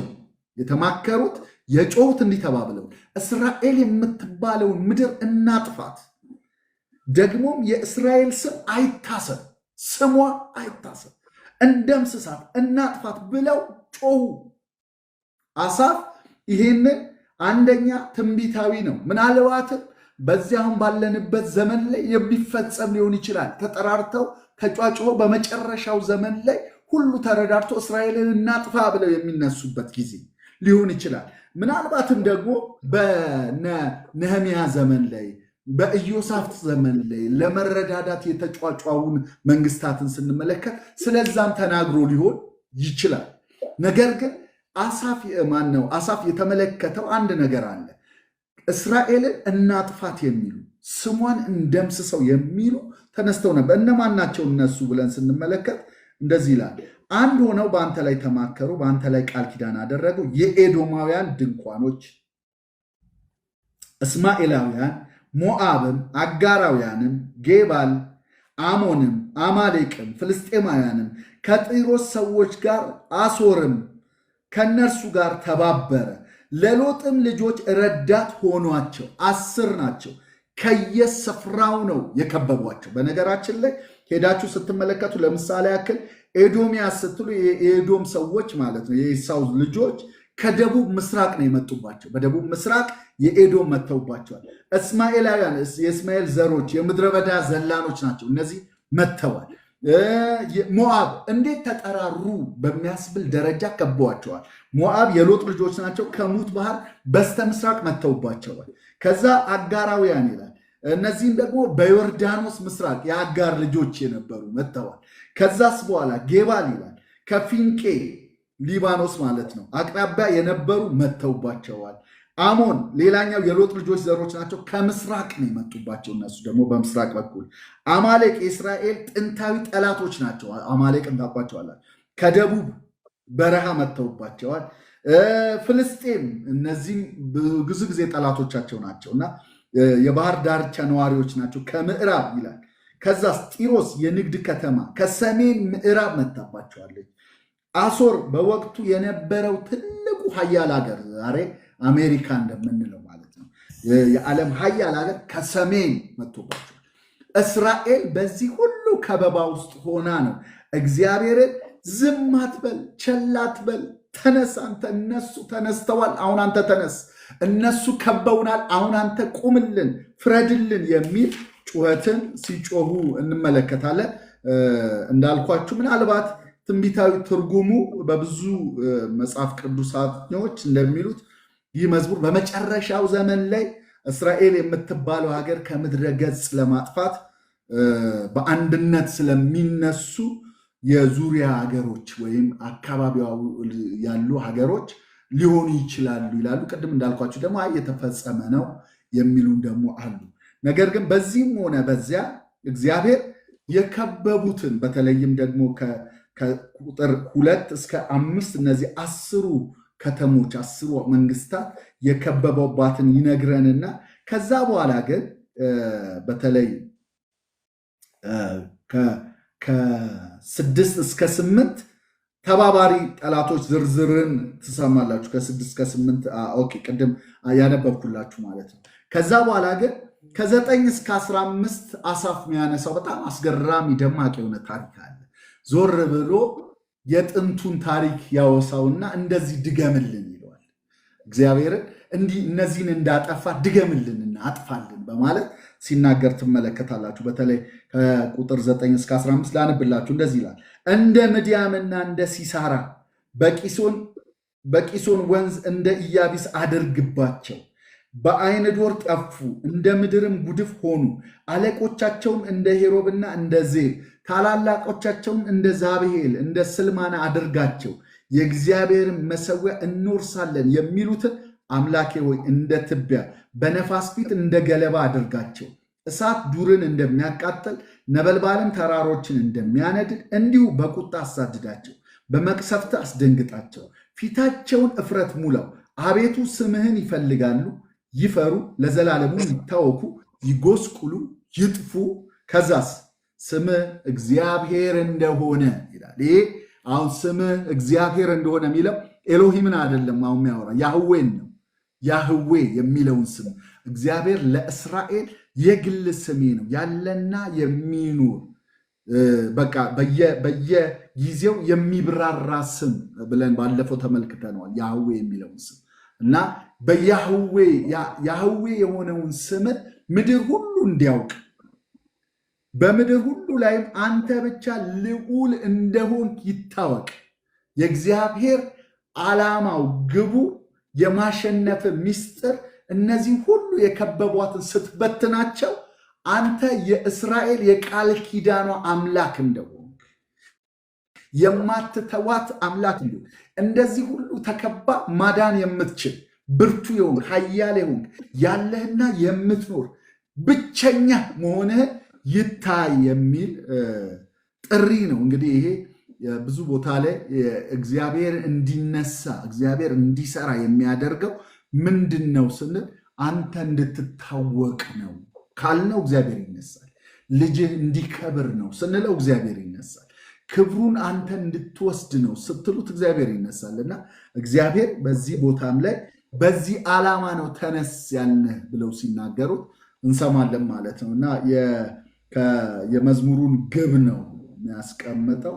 ጠላቶቻችን ተሸንፈው እውነተኛ አምላክ ያህዌ እንዲያውቁ ነው ይላል። እና ይሄ ያህዌ የሚለውን ስም አንድ ሰው ሲናገር ያው ነግሬያቸዋለሁ ከዚህ በፊት YHWH ምንም አናባቢ የሌለው ነው። ብዙ ዘመን ስሙ ስላልተጠራ ስለነበረ እስራኤላውያን በአግባቡ መጥራት አይችሉትም ነበር። በኋላ ላይ የተነሱ ምሁራኖች ናቸው እነዚህ አናባቢዎችን አስገብተው ያህዌ ያሉት። ግን አንድ ሰው በትክክል እስካሁን ፕሮናውንስ ማድረግ የሚችል ሰው የለም ይባላል። እና አንድ ሰው ግን ምን ሲናገር ሰማሁት? ያህዌ የሚለውን ምን አለ? እንደዚህ ነው የሚነበበው አለ። ያው የእግዚአብሔር ባንተ ነው የምንኖረው፣ እስትንፋሳችን በግል የምንተዋወቅበትን ስም ነው የሰጠህን እና እንደ መተንፈስ ነው የሚል ነገር አነሳና እስትንፋስ ነው ብሪዝ ነው እኮ ይሄ ስም ብሎ ስሙን ከዚህ ከእስትንፋስ ጋር አያይዞ ያ ይሄ ነው አለ። አናባቢ የለውም። ያ ስትሉ ታወጣላ እሱን ነው ምን ተነፍሰው እንደማለት ነው ብሎ ሲናገር በጣም በሚገርም አገላለጥ ሲያቀርበው ስለሰማው ነው ያነሳውላችሁ። እንግዲህ መዝሙር 84 የኔ ፌቨራይት መዝሙር ነው። እግዚአብሔር በጣም ትልቅ መልእክት የሰጠኝ መዝሙር 84 ላይ አለና እንዴት እንደማቀርብላችሁ በጣም በበረራ ነው የሚሄደው። መዝሙር 84 እንደምታውቁት ዝማሬው የዘመረው ቆሬ ነው ይላል እና አሳፍ አይደለም፣ ቆሬ ነው የዘመረው። ይህንን መዝሙር ደግሞ ቆሬ ነው ሳይሆን የቆሬ ልጆች ናቸው። የቆሬ ልጆች ከአሳፍ ወደ ቆሬ ልጆች ተዘዋውሯል እና ብዙ ናቸው የተገለጸልን። የቆሬ ልጆች ግን ማን ናቸው የሚለውን ትንሽ ነገር ወደኋላ ሄደን እንመልከትና እሱን ካነሳን በኋላ ከዛ መዝሙር 84ን በጣም የምንወደው በጣም የሚናፈቅ ዝማሬ ነው እና እግዚአብሔርን መገኘት፣ እግዚአብሔርን መራብ፣ የእግዚአብሔርን አደባባይ፣ የእግዚአብሔርን መንገዶች ሁሉ የሚናፍቁ ሰዎች የዘመሩት ነው። የጽዮን ተጓዦች ዝማሬ ይባላል። ሰዎች ለበዓል ወደ ጽዮን ሲሄዱ፣ ወደ መቅደሱ ሲሄዱ የሚዘምሩት ዝማሬ ነው። የናፍቆት ዝማሬ ነው እና መዝሙር 84 በጣም ወደው ክፍል ነው። ግን የቆሬ ልጆች መዝሙር ስለሚል ቆሬ ማን ነው?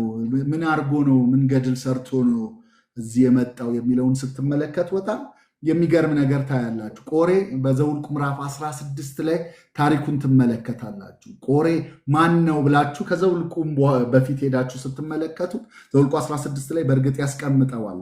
ላነብላችሁ አንድ አፍታና እንደዚህ የሚል ቃል አለ። በፍጥነት አነብላችኋለሁ ከዚህ በኋላ። አንዳንዶቹም በቃሌ ልላችኋለሁ፣ እናንተ ሄዳችሁ አንብቡት። መነሻ ስለሆነ ብቻ ላንብላችሁ እንጂ የሌዊ ልጅ የቀዓት ልጅ የይስዓር ልጅ ቆሬ ይለዋል። አሁን ይኸውላችሁ የሌዊ ልጅ ሌዊ ከያዕቆብ ከ12ቱ ልጆች እግዚአብሔር የመረጠው እድል ፈንታው ራሱ እግዚአብሔር የሆነለት እንዲያገለግለው የመረጠው ሌዊ ነው። ስለዚህ የሌዊ ልጅ ነው። ሌዊ የወለዳቸው ቀዓት፣ ጌዲሶን፣ ሜራሪ ናቸው። እነዚህ ሶስቱ ከሶስቱ ደግሞ ቆሬ የመጣበትን ቅድም አሳፍ ከማን ነው? ከጌዲሶን ነው ብያቸዋለሁ። ቆሬ ግን ከማን ነው? ከቀዓት ነው። ቀዓት የሌዊ ልጅ ብሎ ቀዓት ይለናል። ቀዓት ደግሞ ማንን ወለደ ስትሉ ይስዓርን ይላል። ይስዓር ደግሞ ማንን ወለደ ስትሉ ቆሬን ይላቸዋል።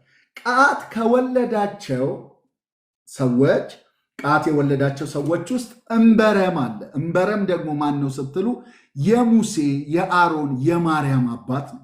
ስለዚህ ቀዓት የእንበረምና የይስዓር አባት ነው ካለን የቆሬና የሙሴ አያት ነው የሚሆነው። ቀዓት ምን ማለት ነው? ይሄ ደግሞ ይስዓርና እንበረም የቆሬና የነ ሙሴ አባት ወንድማማቾች ናቸው። ስለዚህ ቆሬና ሙሴ እነ ማርያምና አሮን ከቆሬ ጋር የወንድማማች ልጆች ካዝኖች ናቸው።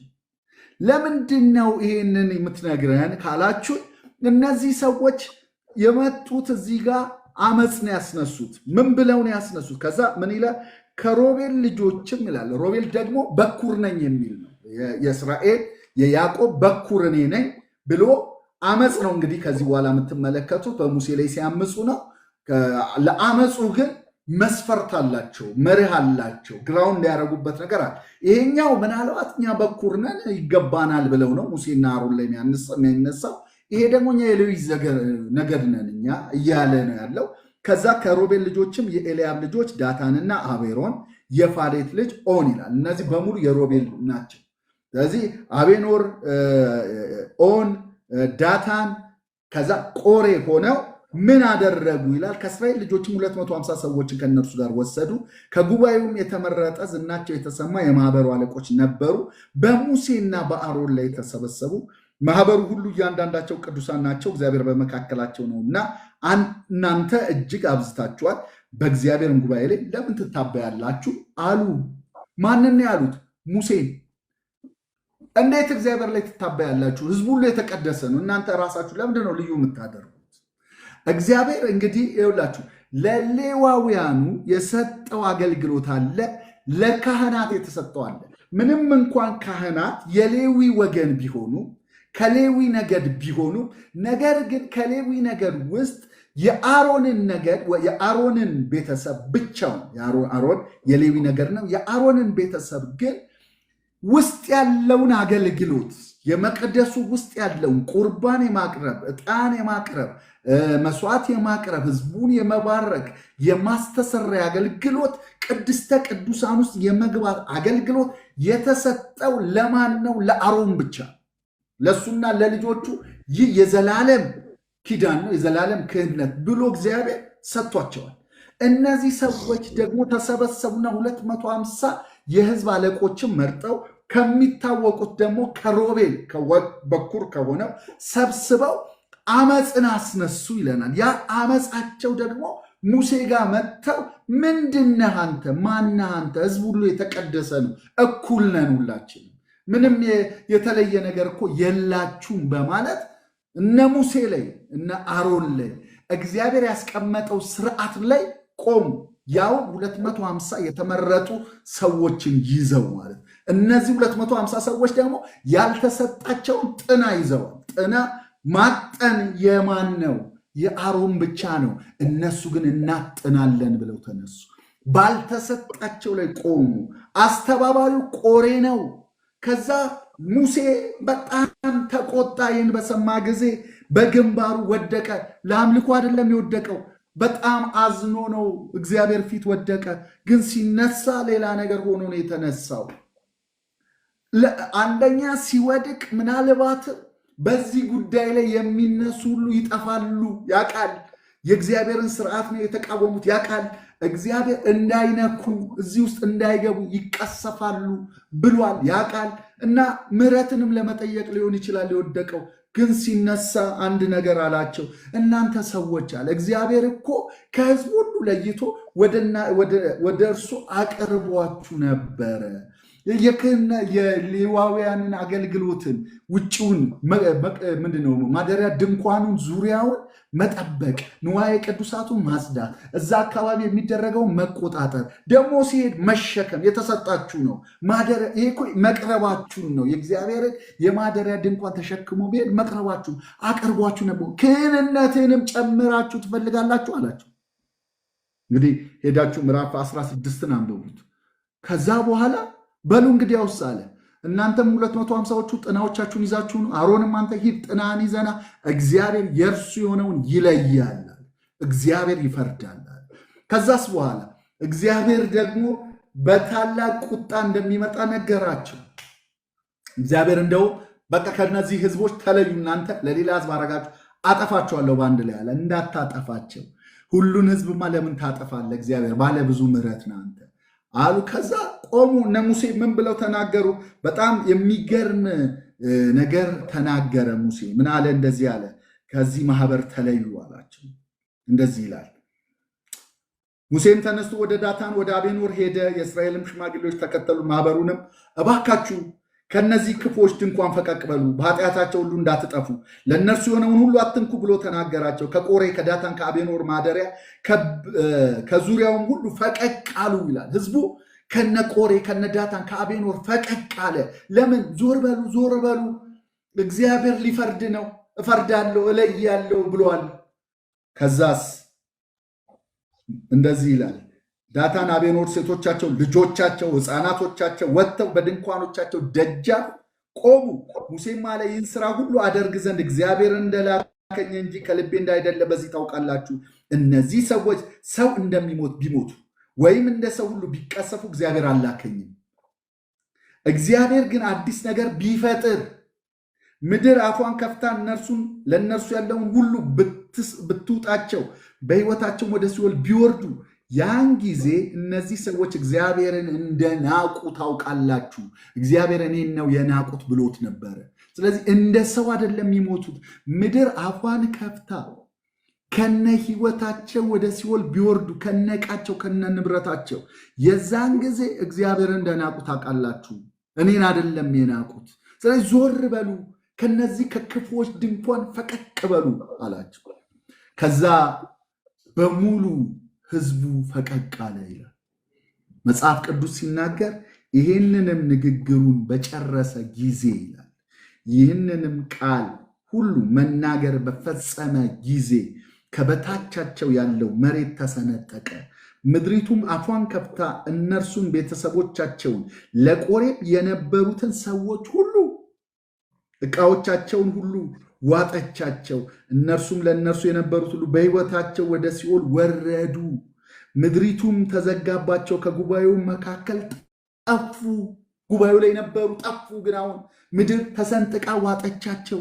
ይህንን ያየ ህዝብ ምን አደረገ ይላል። በጣም የሚያስደነግጥ ቃል።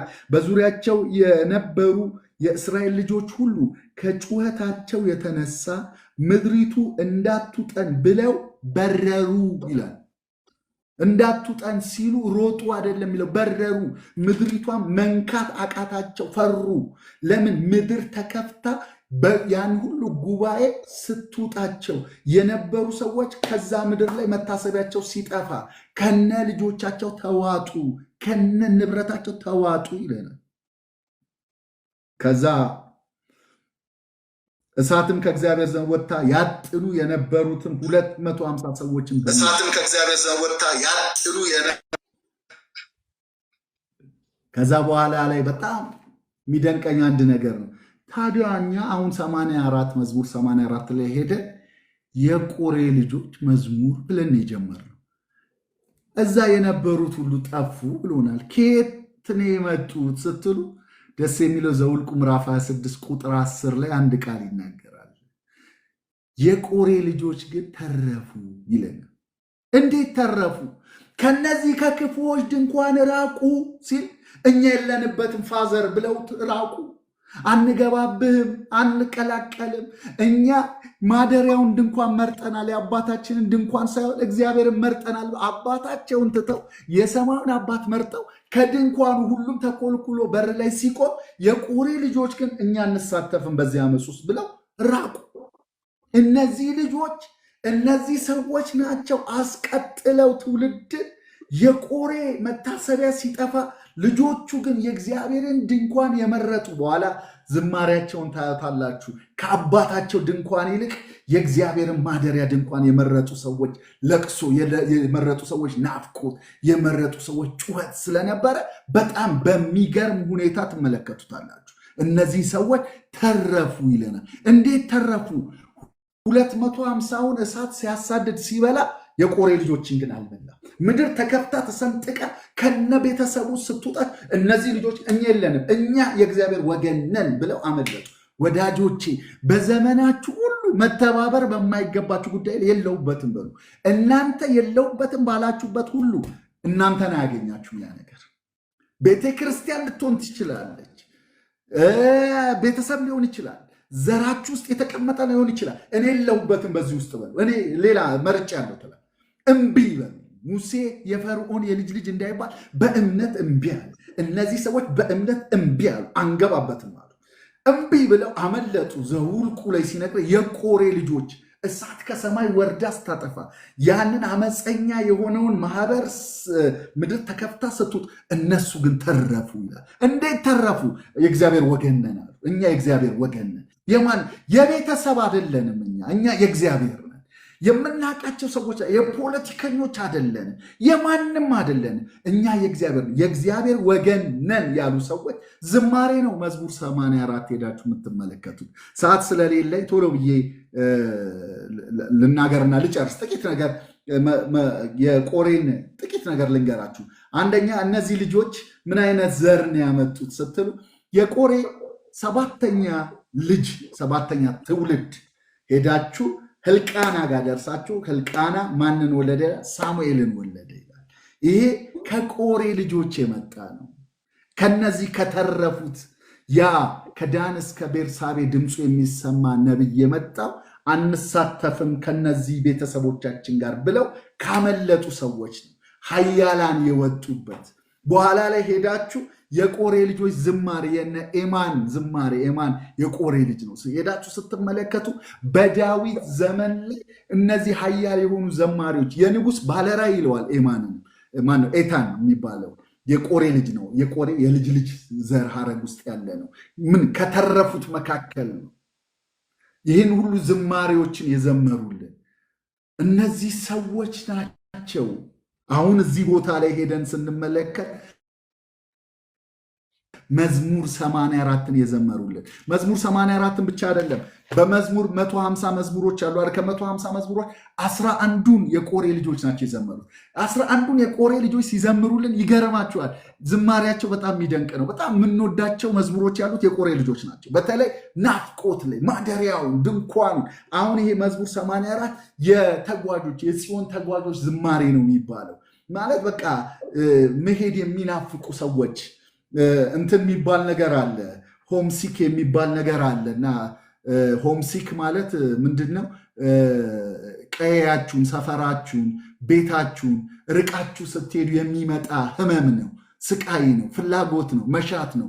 እኔ ጓደኛ አለኝ፣ ሁል ጊዜ ማነሳው ጓደኛዬ ነው። በጣም ወደ ጓደኛዬ ነው። ከዚህ ሀገር ላይ ሲሄድ በጣም ነው የጸለይንለት። በቃ በየቀኑ ነበር ጸልዩልኝ የሚለው የነበረው ከዚህ ሀገር ለመውጣት እና ስንጸልይለት ኖረን ወደዛ ሀገር ሄደ። ወንድሙ ጋር ደረሰ። ከዛ በኋላ ግን ማልቀስ ጀመረ። ምንድን ነው የምታለቅሰው ይለዋል። በየቀኑ ያለቅሳል። ምንድን ነው ሲለው ሆምሲክ ይዞት ነው ማለት ሰፈሩ ናፍቆት እና በጣም የሚናፍቅ ምንድን ነው ስትሉት ሜዳው ይናፍቀኛል ይላል። ሱቅ ይናፍቀኛል፣ ቁጭ የምንልበት ድንጋይ ይናፍቀኛል ይላል እና የሚናፍቀው ነገር ነበረ፣ ያስለቀሰው ነበረ እና ያ ሆምሲክ ይባላል። ብዙዎቻችሁ አይታችሁት ይሆናል። ሄዳችሁ ከቤታችሁ ከሰፈራችሁ ርቃችሁ በሄዳችሁበት ዘመን ላይ የሚመጣ ስሜት አለ እና እነዚህ የቆሬ ልጆች ሆምሲክ ይዟቸው ነው የሚያወሩት።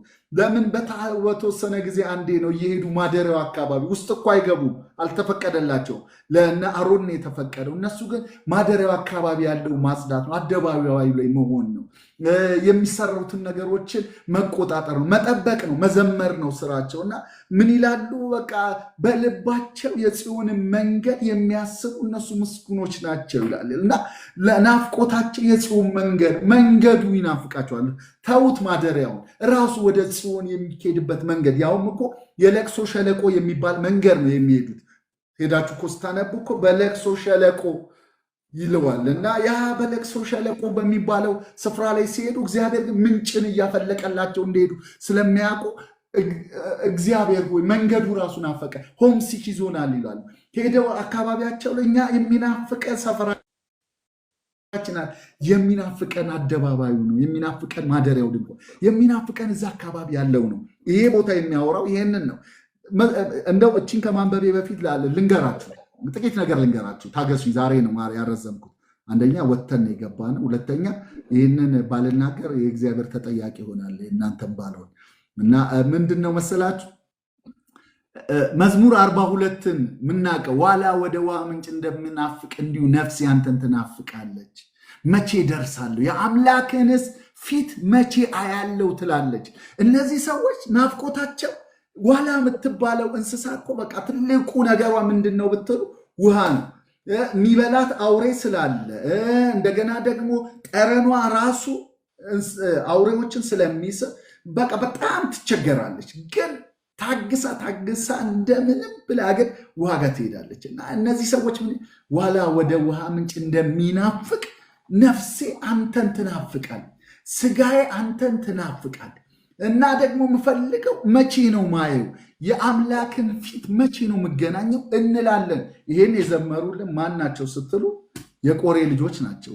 መዝሙር 46 ላይ ደግሞ ሄዳችሁ ስትመለከቱ አቤቱ አንተ መጠጊያችን ነህ ይላል። በጣም የምንወደው ስለዚህ ሰማይ ምንድነው ምድር ብትነዋወጥ ተራሮች ወደ ባህር ልብ ቢወሰዱ እኛ አንፈራም። ይህን መዝሙር የዘመሩልን የቆሬ ልጆች ናቸው። ትንቢታዊ ዝማሬ የዘመሩልን የቆሬ ልጆች ናቸው። እንደው ጥቂት የዘመሩትን እንደው ላንሳላችሁ ብዬ ነው። መዝሙር 46 ላይ አምላካችን መጠጊያችን ኃይላችን ባገኘን በታላቅ መከራ ረዳታችን 46:10 ላይ እረፉ እኔም አምላክ እንደሆንኩ ወቁ በአሕዛብ ዘንድ ከፍ ከፍ እላለሁ በምድር ላይ ከፍ። ይህን የዘመሩልን የቆሬ ልጆች ናቸው። በጣም ብዙ ዝማሬዎችን የቆሬ ልጆች የዘመሩትን ታገኛላችሁ። ስለ መሲሁ ዘምረውልናል። ጽድቅን ወደድክ አመፃን ጠላ እግዚአብሔር አምላክም ከወንድሞች መካከል በደስታ ዘይት ቀባህ ብለው ስለ መሲሁ የተናገሩ የቆሬ ልጆች ናቸው። በእግዚአብሔር ቤት ውስጥ መኖር የሚባል ነገር የገባቸው ያ ከዛ ከአባታቸው ከአመፀኛው በእግዚአብሔር ስርዓት ላይ ካመፀ ወጥተው እነሱ ግን እኔ አባቴን አልመስልም፣ እኔ ቤተሰቤን አልመስልም፣ እኔ ኢቭን ያሳደጉኝን መንፈሳዊ አባቶች መምሰል አልፈልግም። የምንወስደው መልካም ነገሮች አሉ። ነገር ግን ሁሉን ነገር ከነሱ አንወስድም። መምሰል የምንፈልገው ክራይስትን ነው። መምሰል የምንፈልገው የሚራብ የሚጠማን ማንነት ነው። እና እንዲህ ብለው ዘመሩ። የሰራዊት አምላክ ሆይ ማደሪያዎች እንደምን የተወደዱ ናቸው። ነፍሴ እግዚአብሔርን አደባባዩ ትወዳለች ትናፍቅማለች። ይህንን ቃል እንግሊዘኛው ላይ እዛው ፌንት ማድረግ ትፈልጋለች ይላል። እዛው መተኛት መክረም እፈልጋለሁ። አንተ ባለህበት በምትገኝበት አካባቢ ኢቭን አደባባዩ ላይ እዛ ቅድስተ ቅዱሳኑ ሳልገባ ድምፅህ የሚሰማበት በኃይል የምትገለጥበት ቦታ ላይ ባልሆን እንኳን አደባባዩ ላይ መሆን እፈልጋለሁ። ከዛም እንደሚሉ ታውቃላችሁ፣ ወፍ ለእርሷ ቤትን አገኘች። ተቀኝ ማለት መንፈሳዊ ቅናት ነው የቀኑት። በጣም ወፍ እኮ አሉ ዋኖስ ድንቢጥ ይለዋል። ድንቢጥ እኮ ሬስትለስ ነች፣ እዚህ ምትል ግን በአንተ ቤት ውስጥ መኖሪያ ያገኘች አሉ። ማረፊያ እግዚአብሔር ብቻ ነው፣ የእሱ ህልውና ብቻ ነው። ማረፊያ ያጣችን ድንቢጥን እንኳን ያሳረፈ ዋኖስ በዚያ ለጫጩቶቿ ጎጆ ሰራች ብለው በዋኖስ ተመቀኙ። ዋኖስ አስቀናችን አሉ። ለምን? በእግዚአብሔር ቤት ውስጥ እኮ እሷ እንደ ዋኖስ ድሆች እኮ መስዋዕት የሚያቀርቧት ነው። ልጆቻቸውን ይዘው ጫጩቶቿ ጎጆ ሰርታ ዋኖስ ግን እዛ መስዋዕት ሆና ስትቀርብ እያዩ በፈሰስንልህ እያሉ እዛ ይኖራሉ። ምን አይነት መታደል ነው ብለው በዋኖስ በድንቢጥ የቆሬ ልጆች ቀን ነው። ለምን? አንተ ማደሪያ ባለበት አንተ ህልውና ፊትህ በሚታይበት ቦታ ላይ መሆን ለእኛ የምንናፍቀው ነገር ነው እና ቀናን። ምነው ዋኖስ ባረገናል፣ ምነው እዛ ውስጥ በገባን እያሉ ነው የሚያወሩት። እንደዚህ ይላል፣ የሰራዊት አምላክ ንጉሴ አምላኬ ሆይ እርሱ መሰዊያህ ነው። ዋኖስ መሰዊያ ባለበት ቦታ ላይ አርፋ መሰዊያ መስዋዕት ሲቀርብ እያየች እዛ መሆን እናፍቃለች። እንደው በዚህኛው ትርጉም ላይ ላንብላችሁ፣ እንደዚህ የሚል ቃል አለ። ንጉሴ አምላክ የሰራዊት አምላክ ሆይ መሰዊያ ባለበት ስፍራ ድንቢጥ እንኳን መኖሪያ ቤት፣ ዋኖስም ጫጩቶቿን የምታኖርበት ጎጆ አገኘች። ቀናው በዋኖስ አሉ። ከዛስ በቤት የሚኖሩ የተባረኩ ናቸው፣ እነርሱ ለዘላለም ያመሰግኑሃል። አንተን ብርታታቸው ያደረጉ በልባቸው የጽዮንን መንገድ የሚያስቡ ወዳጆቼ ተጓዦች ነን። ፊቱን ለማየት የምንሄድ ተጓዦች ነን። እነሱ ማደሪያውን እኮ ያንን ጽዮን ላይ የተቀመጠውን ቤተ መቅደስ ለማየት ሲጓዙ ነው ይሄን የሚዘምሩት። እኛ እንደ ተጓዥ አስቡ፣ እንደሚኖር እንደ ቋሚ እንዳታስቡ። እቺ ምድር ለቀን እንደምንሄድ የምንገናኝበት አንድ ስፍራ አለ። ቅድስቲቱ ከተማ አዲሲቱ ኢየሩሳሌም የሚባል በጉ ብርሃኗ የሆነ እሱ የሚያበራላት ፀሐይ ጨረቃ የማያስፈልግ ፊቱን የምናይበት ከእርሱ ጋር ለዘላለም የምንኖርበት በመካከላችን የሚያድር መቅደስ በዚያ አላየውማ ራሱን የምናይበት ተጓዦች ነን። የምንጓዘው ወደ ጽዮን ነው። እኛም የጽዮን ተጓዦች ነን ወዳጆቼ እና አንተን ብርታታቸው ያደረጉ በልባቸው የጽዮንን መንገድ የሚያስቡ እነሱ ብሩካን ናቸው። ሰዓት የለንም። በለቅሶ ሸለቆ በወሰነው ስፍራ የሕግ መምህር በረከትን ይሰጣል ይላል። እንደዚህ ይላል፣ በለቅሶ ሸለቆ በሚያልፉበት ጊዜ የምንጭ መፍለቂያ ቦታ ያደርጉታል ይላል። እየዘመሩ ነው የሚሄዱት። የለቅሶ ሸለቆ እኮ ነው የሚባለው፣ ግን የበረከት ሸለቆ ያደርጉታል እነሱ። ለምን? እያሰቡ የሚሄዱት ፊቱን እናየዋለን፣ ማደሪያው ጋር ነን፣ ህልውናው ጋር ነን እያሉ ነው። የምንጭ መፍለቂያ ቦታ ያደርጉታል፣ የበልጉም ዝናብ ያረሰርሱ፣ ከኃይል ወደ ኃይል ይሸጋገራሉ። አሜን። እግዚአብሔር ጋር እየሄደ ሰው እግዚአብሔርን እየፈለገ እየተጠማ እየተራብ ሁሌ ኃይል ነው የሚሆንለት። ከኃይል ወደ ኃይል ነው የሚሸጋገረው። እያንዳንዱ በጽዮን ባለው አምላክ ፊት ይቀርባል። በዚህኛው ትርጉም ላይ የአምላክን ፊት ያያል ይላል። የሰራዊት አምላክ ሆይ ጸሎቴን ስማ፣ የያዕቆብ አምላክ ሆይ አድምጠኝ። አምላክ ሆይ ጋሻችንን ይልን፣ የቀባኸውን ተመልከት። በሌላ ስፍራ 1000 ቀን ከመኖር በአደባባይ አንዲት ቀን መዋል ይሻላል። አሜን። በክፎች ድንኳን ከመቀመጥ ይልቅ በአባቴ ቤት ባመፀው በአባቴ ድንኳን ከመቀመጥ ይልቅ በአንተ ቤት ደጅ መቆም እመርጣለሁ። በር ጠባቂዎች ናቸው። በነገራችን ላይ የቆሬ ልጆች ደስ እያላቸው ነው የሚጠብቁት። እዛ እንደዚህ ይላል፣ እግዚአብሔር አምላክ ፀሐይና ጋሻ ነውና፣ እግዚአብሔር ሞገስን ክብርን ይሰጣል። እግዚአብሔር በቅንነት የሚሄዱትን መልካም ነገር አይነፍጋቸውም። የሰራዊት አምላክ ሆይ በአንተ የታመነ ሰው ብሩክ ነው ይላል። ሰዓት ስለሄደብን እንደው በበረራ እንድናየው ነው የሆነውና እግዚአብሔር ይባረክ። ከመዝሙር 81 እስከ 84 ያለው ይሄንን ይመስላል ወገኖቼ።